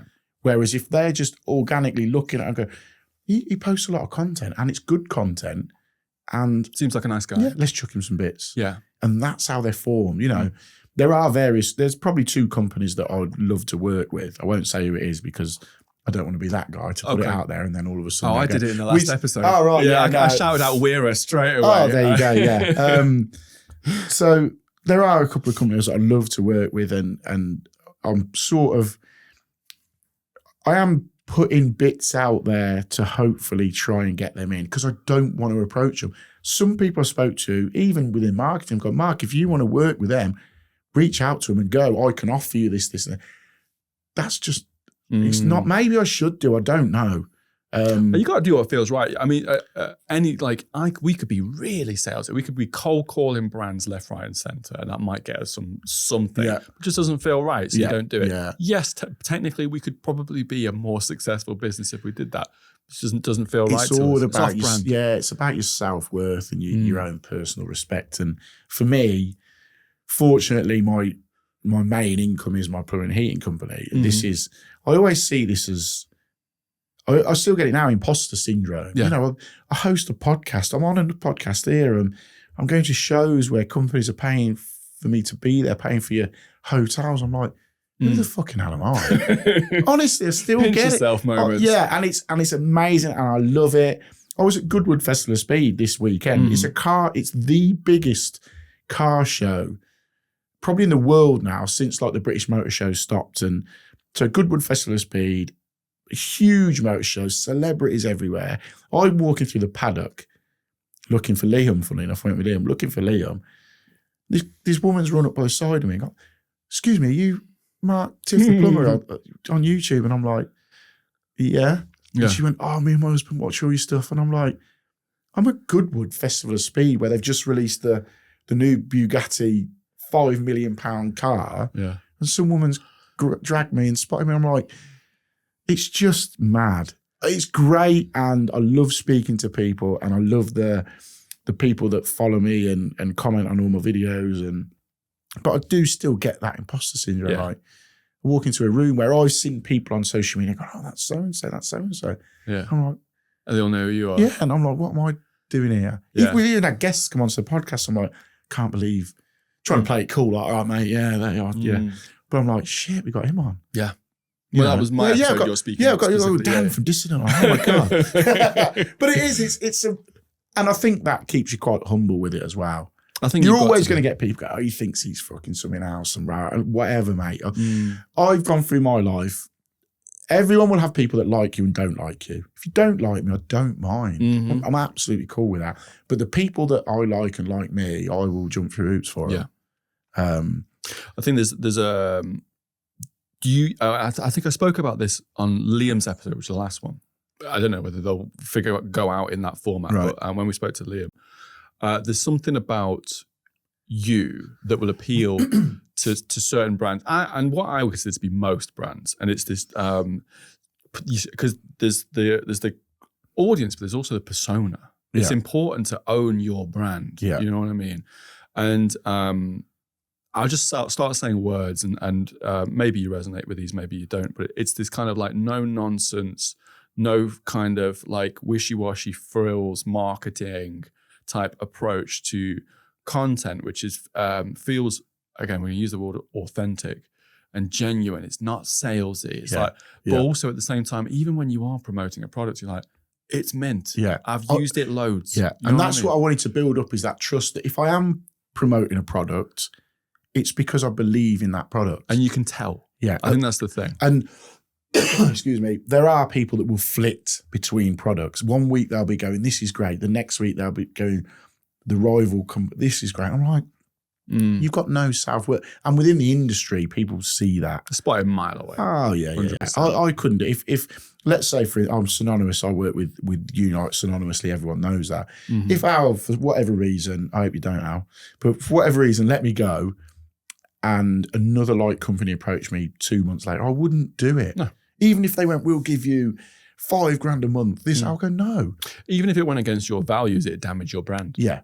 Yeah. I spent years building up to be, people will buy stuff, not all about buying stuff, but people will buy a product if I say a product's good because they believe that I wouldn't have a product that I don't believe in. Exactly. And that to me is, I'm not in it for, the money's great and the perks you get with it are great, but it's not the be all and end. No. I've got a plumbing and heating company. That's where my money is. Yeah. You know, that is a bonus, and I get to work with companies that I'm like, wow, I'm working with that. Yeah. You know, so it's fun, isn't it? It's fun. Life. It's all about having a bit of fun. Mate, I love going to the show. I'm not even a tradesperson. How cool are the shows? I love going to the shows and like speaking to people that I know off social media. Yeah. I don't necessarily get recognized like you do from influencers and people from social media, but we get recognized by the brands. Yeah. But it's like, But it's your brand. What's his name in marketing? Like literally stopped me, just like, it's such and such from this brand. I'm like, oh shit, yeah, I was speaking to you on LinkedIn or whatever a while ago. I'm like, how the hell did you recognize me? Yeah. You know, and my face. But the dissident hoodie probably helped. Yeah. But also it's like, you work with certain people. I've worked with you on stuff and Liam worked. If you're following Liam around, filming him, people will know that's you because Liam's synonymous with working with you. So it then lifts your profile as well as Liam's, and then you work with, you know, Thomas Dudley or Fisher and whatnot, and that lifts it again. Yes, a factor that I never thought about, because we're brand side. We're always working with brands. We never get paid by influencers and people on that sort of. First of all, it's not an area that we work in general. We could happily shoot content for accounts, but it's overkill, massive overkill for 10 grand for a production or something like that for like a one day would just be silly, I think. And the social media side of things, that's not our area. We know how to market businesses and brands, not people necessarily. And the personal brand stuff is always better coming from that person, I think. There'll be specialists in that area, but we're not them. We know how to market a product relatively well. So I didn't even factor this in, even though I'm a very, very talented and clever marketer. Sure. Yeah. The creators are a link into the brands. Yeah. Never thought about that until Liam introduced us to Thomas Dudley. Yeah. And all of a sudden I'm like, because I was just kind of hanging out with people like that and speaking to him because he's a nice guy. Yeah. And we work with him sometimes on productions and stuff like that. And now I'm like, this is a market. This is a full-on market. If I've got my mate Carl sort of giving us a good in for a particular brand or something like that, that's an incredible piece of marketing, because recommendations are huge, aren't they? Especially if they're working with people like if you've got an in with Unilight, for instance. Unilight's not a really good example, so they've got a great team behind them for the stuff that we do. But let's say they didn't. Yeah. You'd be like, have you seen Distance where they're really good at work with them? You really like them. That's it. So you value the content creator that you're working with, because he can open doors for other places for you to go. And if a company doesn't really know where they want to go with their look, their style, their content, and Liam says, I've worked with Dan and the Dissident team on here, this is their work, I can get you in with that. You love that, Liam loves that, the company loves that. It's all doors, it's networking, isn't it? And that's why when we go to, we get paid to go to like install a show and the shows, to be on stands with companies, but it's also being there and other companies seeing you there and going, he's willing to work. He could do this for us. He could, that show is, there's people everywhere. It's basically like a plumber's week's holiday where we're all together. Everyone who we know on our social media, we're out drinking at night together and working with other brands together. And that week is just amazing. I love it. I'd block book that week out now. My missus is like, you're just on a jolly for the week. I went, yeah, but I'm working. Long term, one day at the installer show, networking in a year's time will net you a serious amount of business if you do it the right way. Yeah, because it takes a long time to get in with brands. You know this, and your entry into brands is a little bit more know, like, and trust. It's a longer process to build up that relationship. But it's kind of the same for us, apart from we're not doing anything for free ever. Yeah. Or you know what I mean? We're not putting on a 10 grand production for free. But we will, start to have communications with marketing managers and brand managers and stuff. But it takes a year to get in there. It just does. Budgets, all that kind of thing. Like when as soon as they've got their year's budget because we want 500 grand from a brand to do really cool work with them for a year, let's say. So like very rarely do they go, cool, let's do that now. I'll send the money. Done. It'll take a year for them to go, okay, let's schmooze into it. Yeah, well, we got to talk about, what can we deliver for that? What kind of things do they need? Maybe it doesn't need to be 500 grand or whatever. to produce all these assets for a year, and we essentially become like an extension of their team for a year. It takes a long process to do that, and then they've got to factor that into next year's budget. Maybe they haven't got that much budget because it's a bad year next year and all that kind of thing. It's like Werner. We did some work with Werner recently, and hopefully continuing to do that on the reg. But I first started having conversation with Werner like 3 years ago, something like that. Only just it's the long game for you, isn't it? Whereas us, we can get in with a brand instantly. Yeah. Because they're like, because it's there, bang, straight in front of you. We can create content in a room with a phone, raw, done, and people trust what we're doing because we've built that up over the years. But you might have had to work with that product for 6 months for them to take notice, like you said, like Unilight. You know, they're monitoring that kind of stuff. They're being like, this is literally the first ever Unilight post they've done. Let's see how they go from the 6 months. And there are people that will just, can I have this for free? Can I have that for free? And instantly you just scrape straight off. You're like, really? Don't let your pictures and your content do that asking for you, which is probably what I do in a way with mine. But no, I'm just massively fortunate and love working with the brands that I do. But I'm very wary of, you've got to stay on the ball with them, complete the quotas and the briefs that they've given you to do. Because if you start sitting on your laurels and not doing what you should be doing, there's plenty more people out there creating content that will have it. 100%. So we talked a little bit about some of the bad practices that perhaps content creators and influencers can get themselves into.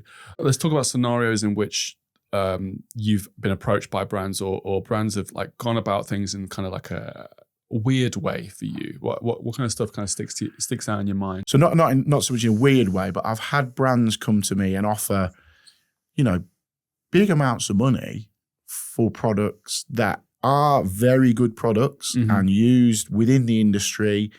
And there are various people, I won't name what the products are, but there are various people quite synonymous on Instagram and YouTube that do work with these companies. And they've approached me and given me a figure and a very, very good figure.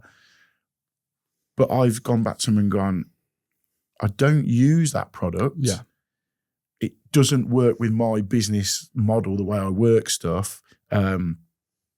Huge thank you for reaching out, but it's just not for me. Even though the monetary value is a lot, and most people, it's got to hurt. I do know there are. Again, I'm not going to say. I know there are people that use these two specific products, or they promote these two specific products, but don't use them, or they say, it's not for us. Yeah. Obviously, I'm not going to say what product and who it is, but for me, I just couldn't promote a product that I wouldn't use, or it just doesn't fit. It's just the way I am. As much as money they want to throw at me to do it, it's sometimes you got to look at yourself and go, I think my audience would see through it. B, it's just not for me. I'm not in it completely for the short-term paycheck. Yes. I'd rather work with a company long-term, one that I want to work with and one that I genuinely use. Let me give you a scenario then. This is an interesting one. This came up recently. Let's say you have a brand comes up to you and it's some kind of app. Yeah. Okay. Some kind of app that maybe helps builders stay more organized and stuff like that. There's a load of these that are sort of knocking about.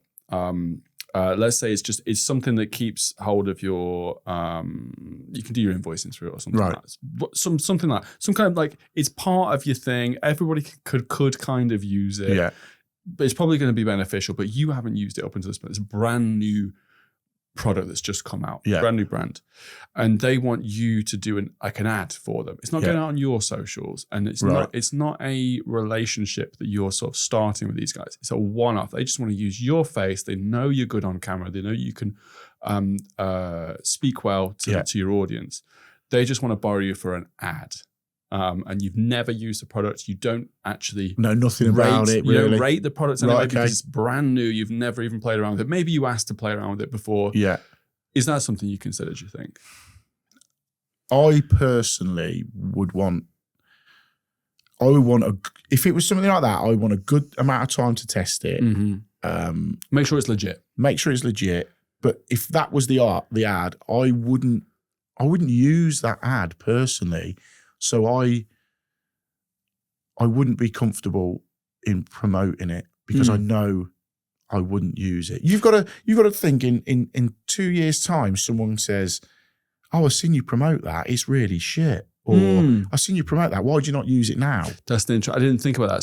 So I'm thinking about this from the point of view of you don't need to know about this product. All you're doing is stating facts. You're not saying that you like it. Yeah. You're not saying you can stipulate. I'm going to have absolutely no opinions on this in this ad. I'm just there for the money. I'm going to show you how to use it, and that's it. I'm not saying it's good. I'm going to list off a load of features and benefits. Yeah. You make the decision from here or something like that. I imagine there's like there's like it's yes but or something like that. I wouldn't do it because I think that is an actor's job. That's it's too far. A guy would come in, say that's an advert that's going out while you're watching Emmerdale. The actor, he's an actor. He's not there. He's just an actor. His face is not going to be synonymous with that product. It's just a throwaway thing. Whereas if I promote something like that, I'm still doing that job 10 years down the line and still hopefully working with brands 10 years down the line. A brand might go, well, you done that and you don't really know anything about it. You was just the face of that ad. It's a tough one, isn't it? Yeah, because it could be like I'll give you an example. So we had this with Carl recently, Carl Chance, right? Really, really nice guy. We'd worked on him on a shoot with our client. He was really good on camera. We interviewed him, and he was really articulate. And we got approached by a brand that we've been speaking to, Toe Tectors, who are you familiar with those? Yeah. They make like cool. I got obsessed with them because they make the Air Force One profile trainer. They made it in white. They've just launched it, and I saw it at a show. I was like, "That's incredible!" Right, okay. Steel toe cap, all the right sort of accreditations and stuff like that. And I was like, I need to get myself a pair of those. And they're not launching yet, but we'll see. Anyway, I got in touch with their marketing team, and I was like, love the product. And they said they wanted to work with us on some UGC content, and it was what content? UGC, user generated content. Right. Okay. So it's basically what we. I'm sure there's a better term for this, but it's high production UGC content. So it's like a film that a user would make, a content creator, but higher production values, like studio style. That kind of thing. Yeah, high production. So instantly I thought, Carl's the right guy for this. He's kind of mixed. He does a lot of stuff, mixed trade, up and down ladders all the time. We could do this, and they wanted it to be this kind of like almost like a YouTube studio type vibe, where he was like essentially like a YouTuber giving his review of a particular product, or this is the new product and stuff. So the problems that we had with that was he'd never used this product before, and brand new product, of course. How could he have used it? And there was a couple of things I'm like, I don't feel comfortable about this yet. It's a tentative yes, but I want to make sure that I'll film anything. Yeah. I want to make sure that our guys you're not okay. the face of it. No. You're the company behind it. Yeah. Within reason, as long as it's not like, it's made in some horrible scenarios and stuff like that. Some sweatshopping. Yeah, who knows? I mean, I didn't ask that far, to be fair. But I wanted to make sure that Carl's okay with this, and we want to make sure that it's genuine, it's authentic. So that the stipulations were, we wanted to make sure that he could get the boots in a really reasonable amount of time, but it was so close because it's launch content. So they've only finished making the product, really. It's gone through R&D and testing and stuff, but they've only really finished making the product. They could get the product to us on Tuesday, and we were filming like the next week or something. Like. So you had like a week to play around with these boots, which was cool. So at least then he could have some like experience of it. And then we had to stipulate, right, okay, like you can give us some features and benefits, but we can't really script this because it just doesn't feel right. It won't work for Carl.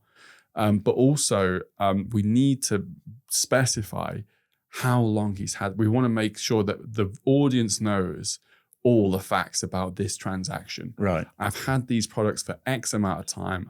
I've really enjoyed, and it just so happened he really liked the product. Okay. It was genuine. And that was the only way we could sort of get around that.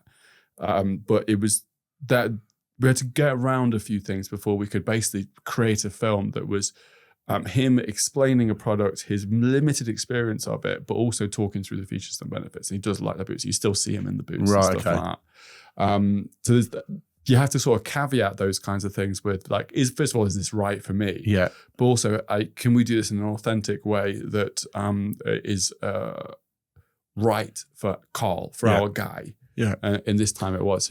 So there's always, it's never like a straight yes or no, I'll do this. No, because he might have tried them shoes or boots on and gone, I don't like them. I don't like these. But he's already deep into the deal. He could have said no, and we'd have got someone else to do it. Yeah. 100%. Because again, we don't care. Yeah, that's it. As the agency, we're like, we'll find someone. As the agency. We don't want to damage Carl, though. Exactly that. As the agency, you're the faceless thing behind it, creating the content. We just film the stuff. Whereas the content creator, Carl there, and, you know, if I work for a company, a brand like that, I've got to be happy with that product. Yes. If I'm not happy with that product, I'm not just going to be a cash cow for that product. No.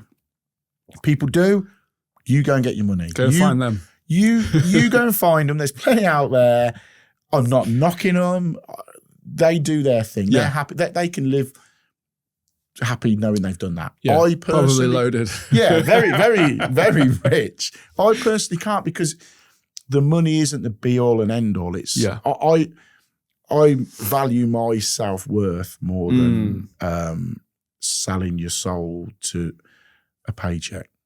Yeah, 100%. I think, like you said, it's about leveraging that authenticity. Whenever you do something, you need to make sure that it's for the right reasons. And if I was an actor, a genuine standout actor, which I'm far from, I don't know, man. I've seen the Big Whites film. If that's what I did, mate, I would sell whatever. Yeah, but I'm not. I'm a plumber, and you know, within the industry, there are a lot of people that will just go and do whatever, and hats off to you. Get your money. Fine, it's just not me. No. I'm trying to think about a couple of takeaways from today that I think people could latch on to. And I think the ones that I've sort of come towards have been around your approach to brands and the fact that you take a sort of a steady and careful approach to how you interact with brands and how you exchange services, essentially. And I think that's something that's that a lot of people can, especially early on. Early on, you can get overwhelmed with. As soon as you begin getting some traction, you can get overwhelmed with companies that will throw stuff at you, because I think sometimes, I'm not knocking them, I think sometimes companies can look at someone coming into this space and go, that's an easy out for us. Let's just chuck some products at him. If a company's got, say, 500 quid's worth of products, their cost on that may be 150 quid. So they're getting a load of exposure and an in with someone early doors for not a lot of money, which is fine. Do that. But as you progress and you build your following, your eyes, that company should also be progressing with you, and then go, you know, we've worked with you early days. We're now willing to put a retainer in place or start paying, giving you products and paying for your time. Because I've had it before where Gav won't mind me saying it, a mate of mine, Gav Pablo on the socials. Love Pabs. He had a company come to him with a product, and he said to me, Mark, have a look over that and see what you think.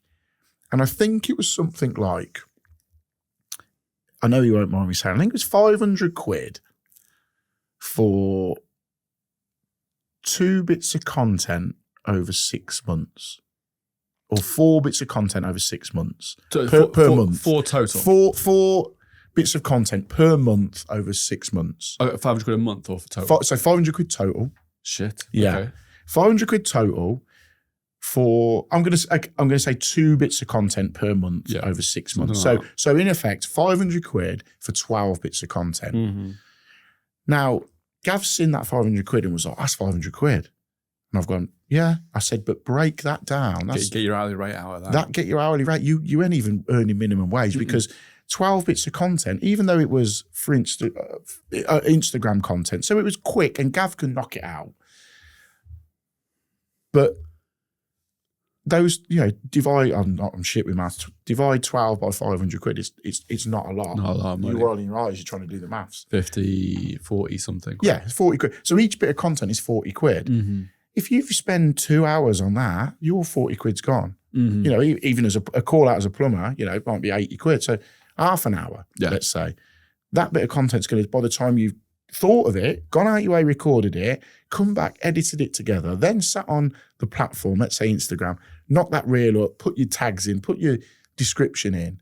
You might be 2 hours deep on that one. A lot of times you've got to do that 12 time times or whatever as well, aren't you? But sometimes they'll see that £500 and go, and they like the kudos of working with the company. You've got to do due diligence. We're shit at that. that. Mate. You've got to look at something and break it down because sometimes it won't even be worth the time doing it.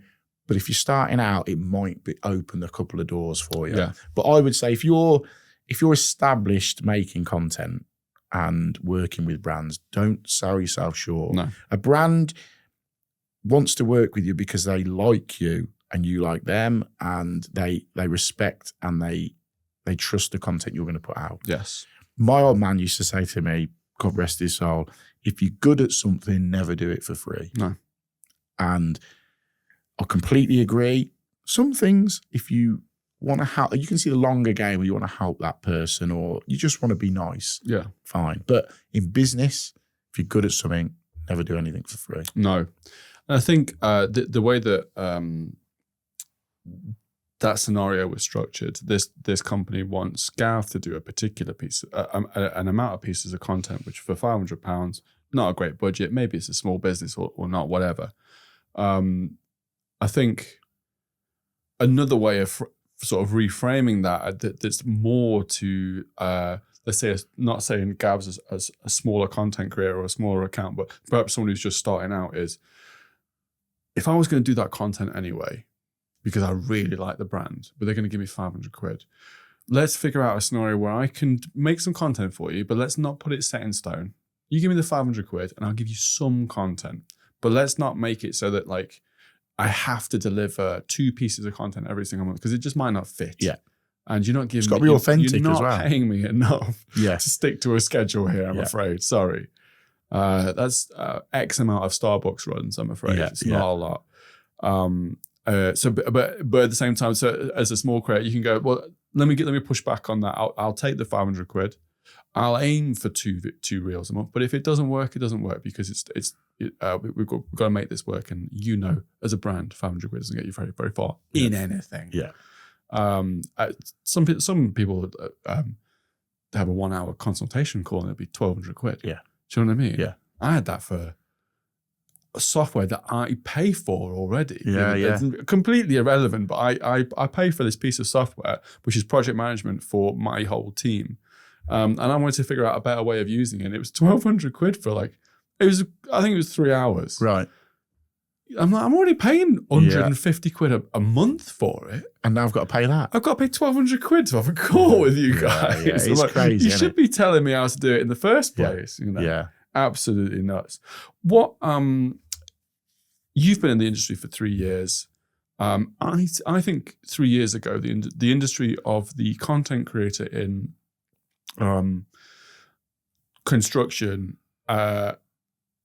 was still kind of in its infancy at that point. I think there was people hanging around and doing stuff before that, but I think it really blew up about 3 years ago, and has continued to grow ever since. Do you ever think about what it's going to be like in the next 3 years and what that looks like, and is that positive or negative? It's climbing and growing at a massive rate. Yeah. There's accounts out there that are growing overnight, 10s, 20,000, 30,000 subscribers overnight on YouTube, on Instagram, however they're doing it, whatever. So the platforms are there, that the eyes are on it. Mm-hmm. I think as a business within the construction industry now, the amount of content creators in it is a hub, and we're very good, and we enjoy doing it, and everyone knows everyone who's making great content.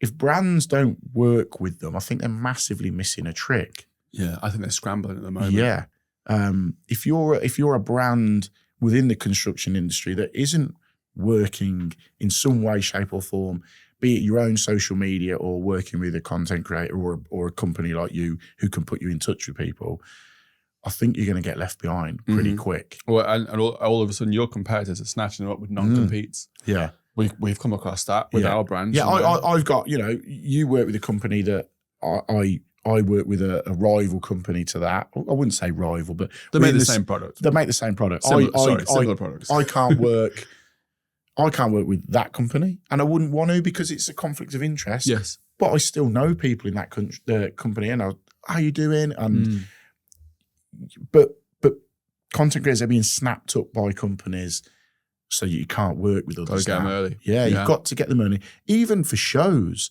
I'm booked up for next year's installer show by a company, an underfloor company, Snug Underfloor, that I've worked with from pretty much the first few months of beginning to make content. And I stay really loyal to them, and I've worked with them, and I always say, and again, it harps back to just the person that I am and the respect. They were there. They were one of the first companies I ever worked with, and they were finding their feet. I was finding my feet. We got brought together through an agency as a one-hit video for them, and then we built a rapport up off the back of that. They had no tie-in with them. They didn't have to stay with that company. Built a rapport up off that, worked with them at the very first installer show I'd done, and I always give them first refusal, first dibs on me. Yeah. I'm not a piece of meat, but first dibs on me. Because it's a respect thing. Yeah. I could go and earn maybe double what they're paying me, but they've been with me from day one. And I always say, Steve, if you want me next year, I'm with you. Yeah. Do us a favour, let me know as soon as possible. So let me know by 2 days. Let me know by 3 o'clock, mate. But that's how I've been brought up, and I can sleep well at night knowing that I'm doing the right thing for me. Yeah.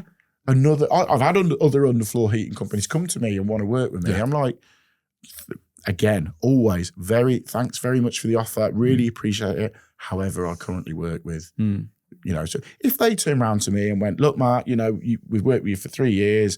We're going to try someone else. I would go, brilliant, fine, go and work with them. No, love working with you. Still friends. I'll come and see you if I can do anything for you. Because you don't burn your bridges. No. Whereas, I've touched on it earlier, some people don't. They do what they do. Each their own.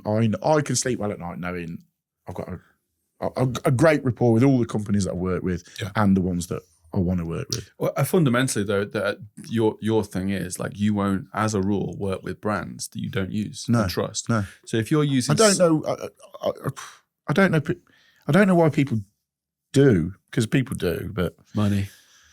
Again, it is money. It is money, and if a certain company comes to me with £1 million a year, then obviously it's not that we get anything like that, but a massively caricature version of it.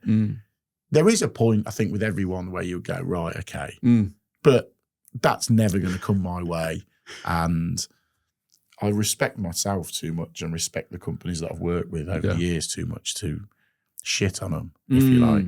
I couldn't do it. It's the fundamentals of your kind of the way that your brand of content creation, which is, you find a product, you like it, you use it, it's part of your job, and you really, you enjoy using that product. It makes your job easier.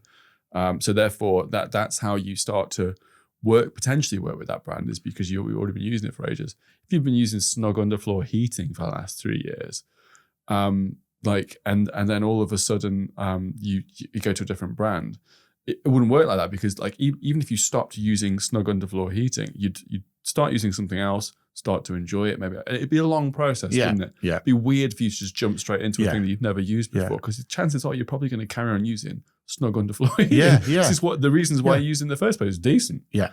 Or whatever. Yeah. And people would see, feel, oh, well, Wednesday, that was great. 2 weeks later, this is great. Yeah. Straight away, you're respecting your authenticities out the window. I think it's okay to like two products, but for different reasons, and you'll always get that kind of thing of, well, look, this is good for this reason, this is good for that reason. But especially in the trade, you have your go-to. So you got your Thomas Dudleys. Regardless of, I love Thomas Dudley for the fact that they created that little Victoria valve adapter thing. Because they're making it easier. This is completely off topic, but we're nerding out about Thomas Dudley.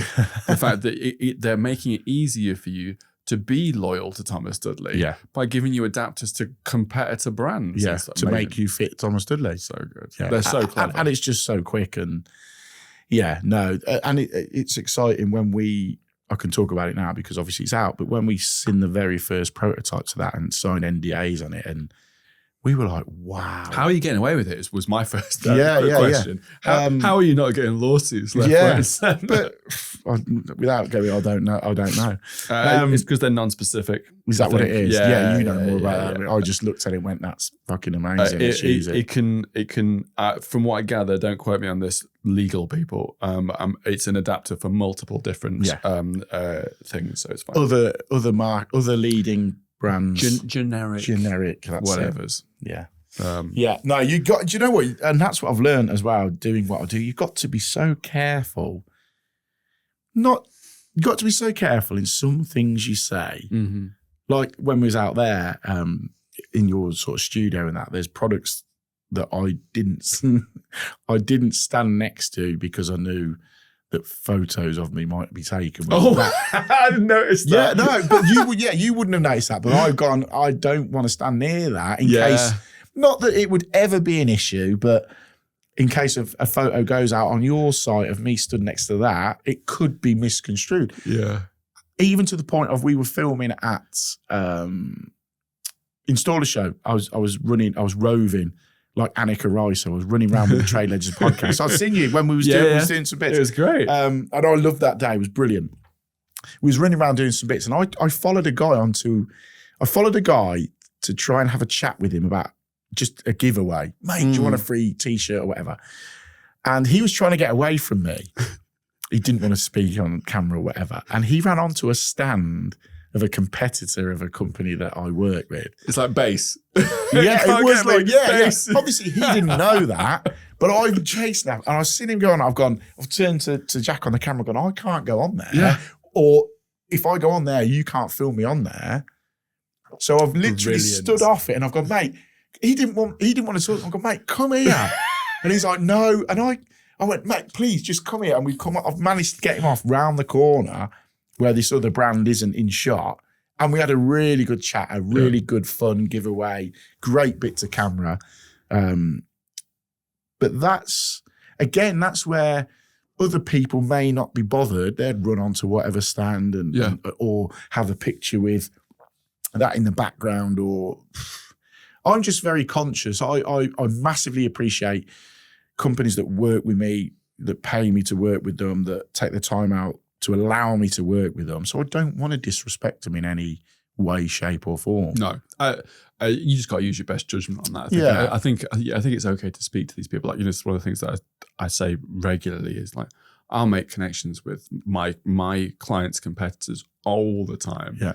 Because it's good to have friends. Yeah. Massive. And I speak to other companies but I can't be seen to be promoting anything. Same as which is, I know the game. I always refer to it as a game because it is a big game. Yeah. I know it's the not game. real life. No, do you know what? That sums it up. When people are going, oh, you're working with so-and-so, or you've said this about so-and-so, it's the fucking internet. Yeah. The internet is not real life. It's the game. And yeah, when you can understand that and you can enjoy it, then there's a lad that works for a rival brand to Thomas Dudley.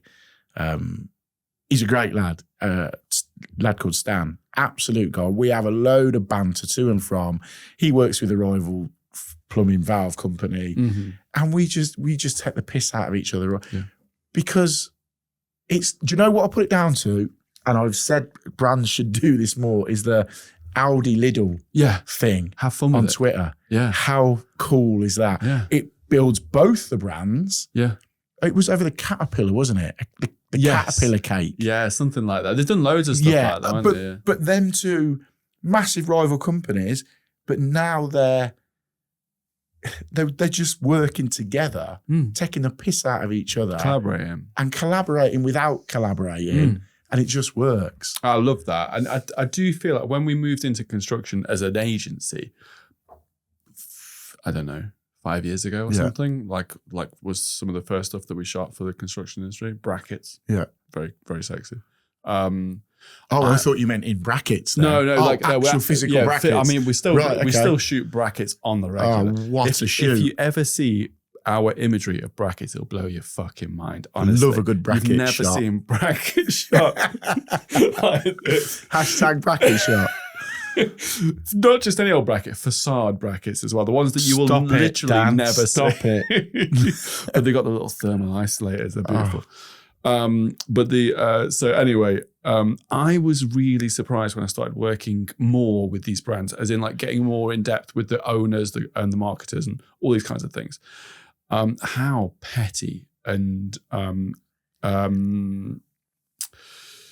competitive they are. Right. Like so competitive. So we would be filming, this is a classic example. We were filming something that this company had got.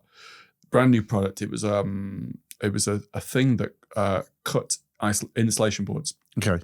This is like a facade company. Brand new. It's just a fucking saw. It wasn't even a big deal. It's just a big saw. I don't know which. I think it was a horizontal saw. Right. And this was what it did. It cut insulation boards to size, ready to go into facade systems. And the guy was like, "Don't with this brand new product. It's amazing. Do not show that anywhere." Right. I'm like, that's not how marketing works, my friend. You need to show the stuff Funnily that's good. enough. The stuff that's good and that's going to make you a shitload of money. You need to show that stuff. Yeah, be proud of it. So he's like, I don't want to see my competitors. I don't want my competitors to see that we've got it because then they'll get one. Yeah. I'm like, I don't understand your reasoning behind that at all. Yeah. Yes, fair enough, they could get it, but also if your customers don't know that you have this, how can they buy the service? Yeah. I don't get it. So it was competitive to the point where they were like doing themselves harm by not allowing it. Yeah, but I kind of understood it because their competitors had more money. So what they would do is they go, if they've got them, we'll get 2. Yeah.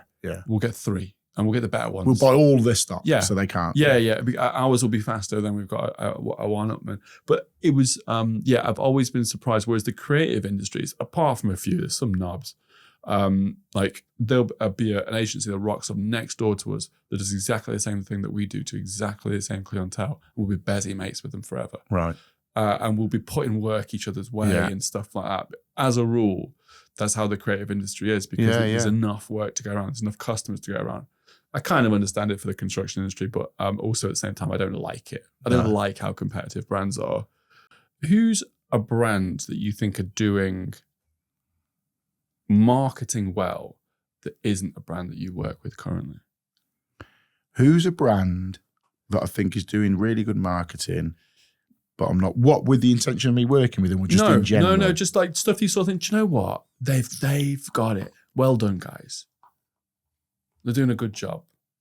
Tough, isn't it? Yeah, I'm just thinking, because there's loads of brands that are doing great stuff, but I'm trying to think of a standout company that is absolutely smashing what they do.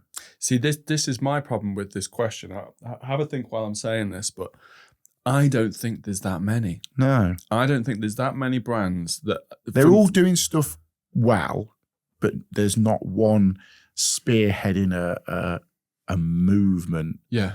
There'll be one brand that like does like funny little videos that are like low. Lawton Tube's a really good example of that. They've really put some effort in there. Yeah.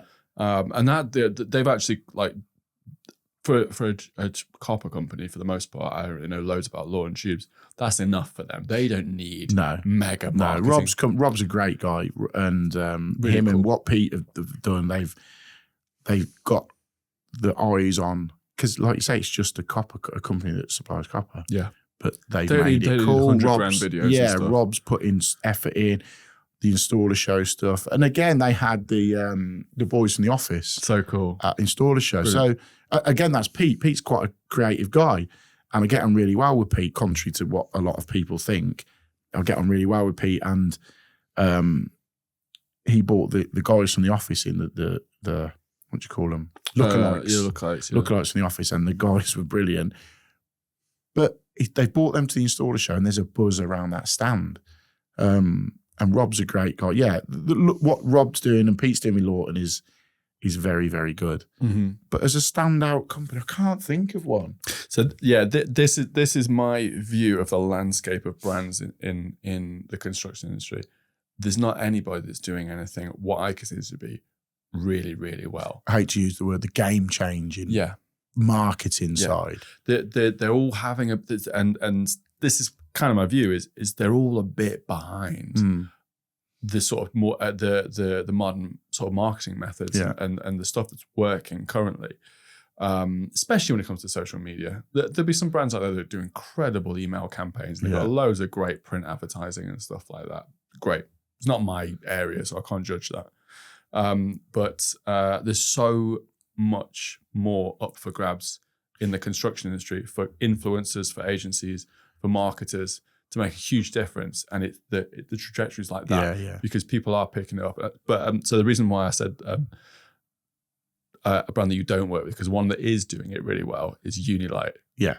Amazingly well. Like, Al has always, like he's always said, and you know, I'm massively proud to work with Unilight. I remember the conversation when I was asked to work with them, and I was like, wow, I think that was the first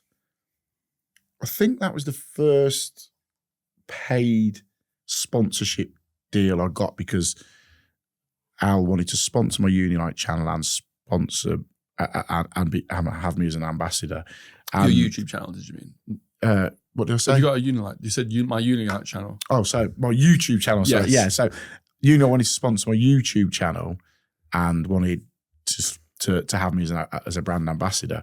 And I remember just reading the text message from Al, and it was like, wow. Yeah, it's cool. You know, that was like a pivotal moment in going, not I've made it, but all of a sudden I'm getting the recognition that I've tried to get, but it wasn't all about that. But for a company that, because at the time a lot of people worked with them, you know, we had various influencers that worked with them that I looked up to and was like, wow, you know, they're doing it. But yeah, Al's always said, it's just a light.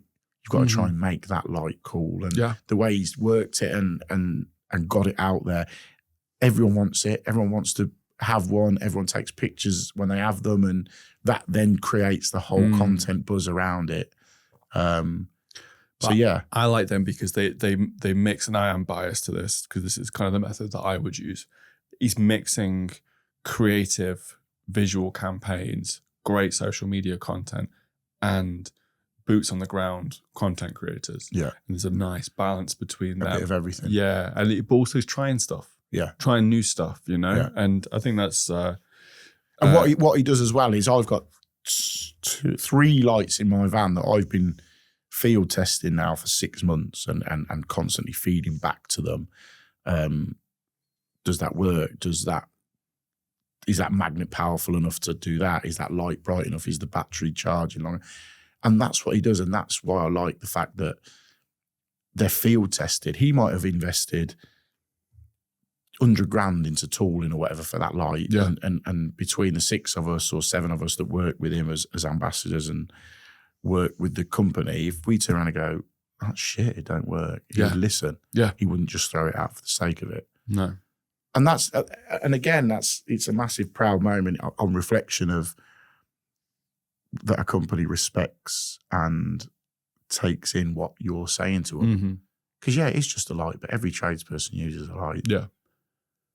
Especially when the electricians turn the power off. So and it's nice to have a cool light. You know, they look awesome. Like we've got some Unilight stuff in the studio. That was very kindly donated to me when I was on the podcast. Yeah.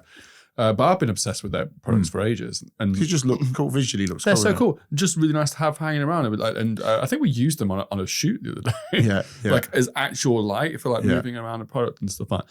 Obviously, I didn't say like I wanted to use the example of Unite. We've got some brands that we think are doing exactly the right stuff because we're working with them and they give us enough money to do all the cool stuff that we want to. But I'm not going to mention those because that'd be crass. But yeah, really, really cool brand. But it's nice to see those guys paving the way of I think what is what should be done in the industry, and that's what Create Success. They've got a great podcast. They're doing great content. They've got great brand ambassadors, and they're kind of all of these things combined, and of course the consistency results in a really the team behind Unite and the team behind the podcast that I'm again massively fortunate to now co-host is amazing. The feel at the Unite HQ as a building is cool. Yes, as a standalone building, it's cool. When you go in, and I'm fortunate now to class them as really good friends of mine, and Al's a really good mate of mine.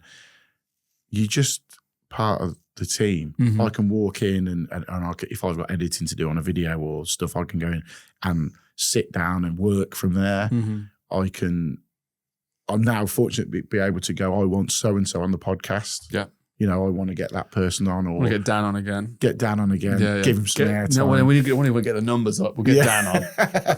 But it is having that creative, not control, creative flexibility to go, I want to get this guy. Can we get this guy on? Or like now we've just had the lads from Super Trail on, who are building the biggest and best bricklaying competition in the UK and Europe.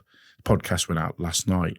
As an event, you've got to build a wall within an hour with X amount of bricks, and it's who can lay the most bricks. But the boys have got walk-on music, they've got indoor fireworks, they've got DJs playing, they've got stands, and to be able to get them on and give them the exposure and then turn to Al and go, that podcast was amazing, what they're doing is amazing. Can we take that podcast to their event for 2 days to film content, to interview the guys on the ground who are taking part in the competition? Al, can we do that? And for him to sign that off for 4 of us to go down, to stop down overnight, it's a big investment from the Trey Legends company and from Unite and from Al to trust us that it's going to work. Yeah. Of me going, can we do that? That's like, you're giving me the reins as such. You've got skin in the game. With it. Yeah. And just hosting the podcast is amazing. But again, it's come from 3 years ago when I've sat and watched 6 months worth of content, of car content, and gone, I reckon I could make a YouTube channel out of this. Because that's what opened the door, was the YouTube channel. Yeah. And that is my main platform, and the people I've met along the way, the friendships I've made along the way for just creating content and using social media. Social media is amazing. There's a percentage, 0.0% of it that's shit. But the whole, what it opens up is unreal, to the point of, it's just great. I love being part of it, and it's like a weird video game, isn't it? You're just like, how the hell did I end up here? Yeah, I'm sat at, what time are we on? 7:15 on a Monday night. I could sit chatting here for hours. Even the editor, he's gone. Because the engineer's gone. The engineer's gone. Yeah, he's just basically gone, press them buttons when you're done, lads, because I'm going. Whereas me and you were like, let's just crack on. We could talk for another hour. But I've got one last question. Go on. But before I ask that question, is there anything that you feel like you want to talk about that that I haven't asked about? Do you think anything, any little extra little piece or a nugget before we ask my last question, which is basically about advice? Not really, no. Hats off to everyone who creates content, be it short form content, long form content. If you've done whatever you've done to get views, and take all of that out of it, because at the end of the day, we're all creating content. We're all enjoying creating that content. We're earning a few quid from it. We're meeting people along the way. We are building friendships, and everyone's doing what they enjoy doing. Yeah. Social media can be a horrible place. Trolls on there can be horrible, and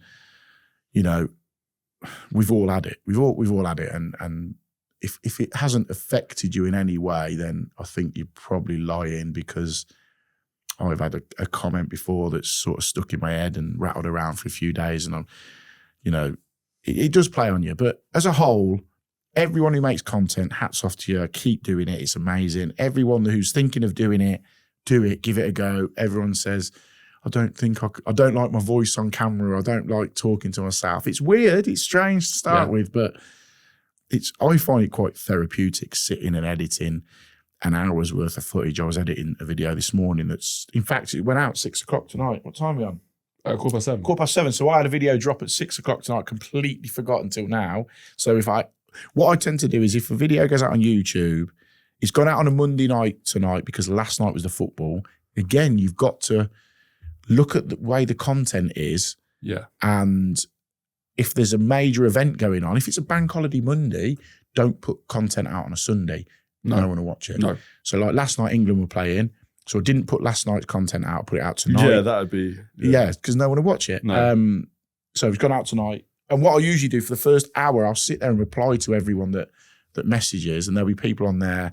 I know for a fact, there's a guy called Wayne. He will have commented on there. Yeah. He usually puts his hands up like this.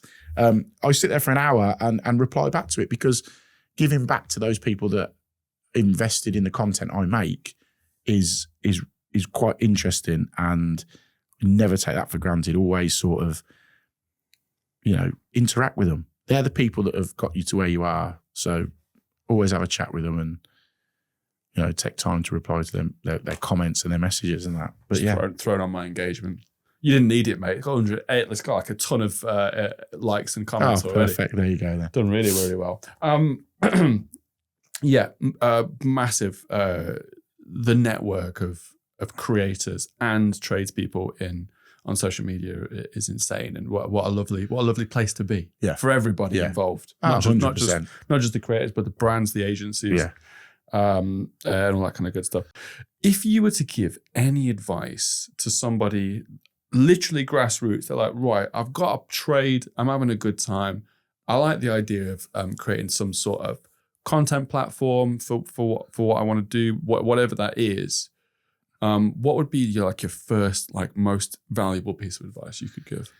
If you're thinking of doing it, do it. That's so cliche though. If I'd known if I'd known 3 years ago where I am now, I would have started 3 years earlier. Yes. If you're happy enough to put your content out there and you're happy enough to possibly speak on camera, but let's go content-wise first. Get an Instagram account specific for your company, be it plumber, electrician, carpenter, whatever. Mm-hmm. Put some pictures of your work on. It might take a while to build up people liking it and all that sort of stuff, because people have got to find your page and your content. But do it. Be proud of what you're creating and you're doing for people. Then, if you're half interested in making real short form content or even long form content, YouTube content is great. There's no right or wrong way of doing it. Mm-hmm. And if you enjoy doing it, why not? The life's too short to not do stuff that you enjoy. I find it really enjoyable making content. Sometimes I struggle thinking of stuff to do, but all of a sudden your brain will blow up with, I could do this, and this. I've got ideas in my head that I've had for 6 months that I haven't got round to filming yet. Did you sort of document them in I've literally got a whiteboard at home where I've written loads of ideas down on. And loads of them I've done, loads of them I still need to do. But yeah, just do it. What's the worst that can happen? Yeah. What's the absolute worst that can happen is no one will watch it or view it, but you've got an online portfolio of work then. Yes. Use it as a storage space if you want to, which is what ironically YouTube started out as, was just a storage hub. It's a bit like Vimeo or whatever. Yeah. So even if you just put content on there to show a customer, this is what I can do. Mm-hmm. That's the absolute worst that can happen because it's all backed up there. The best that can happen is you could earn a fortune from content you've put out, open doors, host podcasts, go to shows, meet people, and better your better your trade, because what I have found is because I'm filming content, it's made me be, not that I wasn't conscious of my work anyway, but do it that little bit better. Yeah. You know, my content, I show it when it goes right, when it goes wrong, when I've drilled through pipes, I've caused leaks in houses, but I've also done loads of great work as well. But it's made me up my game. I think it can make you in general more passionate about the work that you do. Before I started it, I was I'm going to work. Going to work. Now I'm like, right, I've got this to do. I'm going to film this. I'm going to do that. Yeah. And you take a little bit more pride in what you do. I've always found that when you film stuff, when you create content on a particular thing, it's like teaching something. All of a sudden, you become more obsessed with that particular thing. Yeah. I've had, I when I first worked in the industry, when I wasn't self-employed, I hated my job. I thought it was crap. I thought the grass is going to be greener in fashion or whatever. And then when I became self-employed and I started to feel like I could make a difference, this is great. Yeah. I'm a proper nerd for this now. I love it. It's amazing. The hunger comes back, doesn't it? Yeah. And you just, I'm to this day, I reckon 10 years of watching YouTube at night, I will always click onto something that's production related and enjoy it from my creators that I've watched for a decade. Yeah. They're all like sacking it off. But you're still learning stuff. You go home tonight and watch some content of what you do and you'll pick something up. Oh, I could shoot that way or I could alter that. And no one stops learning. I've put stuff out before on my YouTube channel and I've had guys on there that are retired and they've gone, bloody hell, mate, 50, 60 years in the game and I didn't realise you could do that. Yeah. And I went, everyone's learning. I don't know everything. You don't know everything. No one knows everything about everything. That's the fun Apart bit. from my missus, she seems to know everything. But no one knows everything about everything. And if you think you do, then there's something wrong because we're all learning. We can all better what we do. Yeah. And we can all better ourselves in exactly what we want to achieve. Mm-hmm. That's a beautiful way to end the podcast. So last bit of advice, if you're thinking about doing it, get it done. Yeah. Break through that barrier. And if I was to give advice brand side, which I think is quite a nice kind of thing to do from both sides, if you have a mind to create content that is facing, with your voice, actual kind of like bringing your personality into the film, you're way more likely to get picked up by a brand. Yeah. Just stats wise, we see great accounts that are faceless, that have got great reach, and a lot of the time we need a personality because we need them to we need that for the brand. Yeah, you need people to be sort of relatable, don't you? You need to. That's that guy. Or that's that girl. To some extent, yeah. It doesn't always have to be the case, but certainly for brand ambassadors and things like that, people who you want to get on the books, on the reg, having an actual personality on camera at all times is massively beneficial to getting noticed, but also as a production company that looks after construction brands as well, or a social media agency, we personally are looking for people who are going to be good on camera because we're wanting to film with them. Yeah. So that plays a huge part in our sort of selection process of going, can we put some money towards these guys because he looks great, and also I guess a little caveat to that is we pretty much only ever look at the people who are engaging with our brand's accounts. So we're not looking to find typically the biggest accounts that like influencer accounts that don't engage with our products. We're only looking for the interaction. So it's just easier.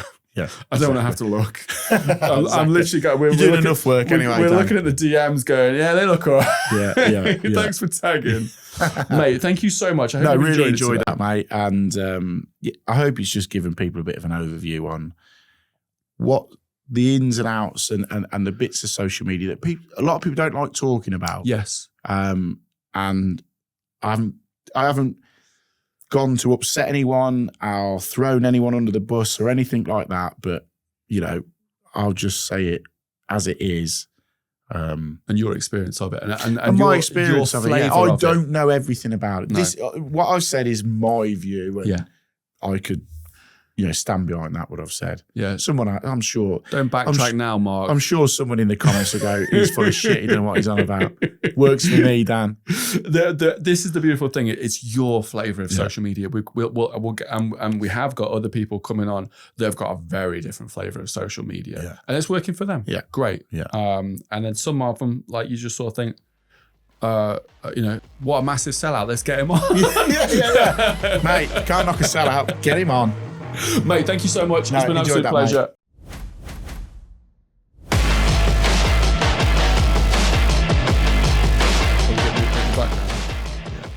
There we go. Have you cleaned your front lens?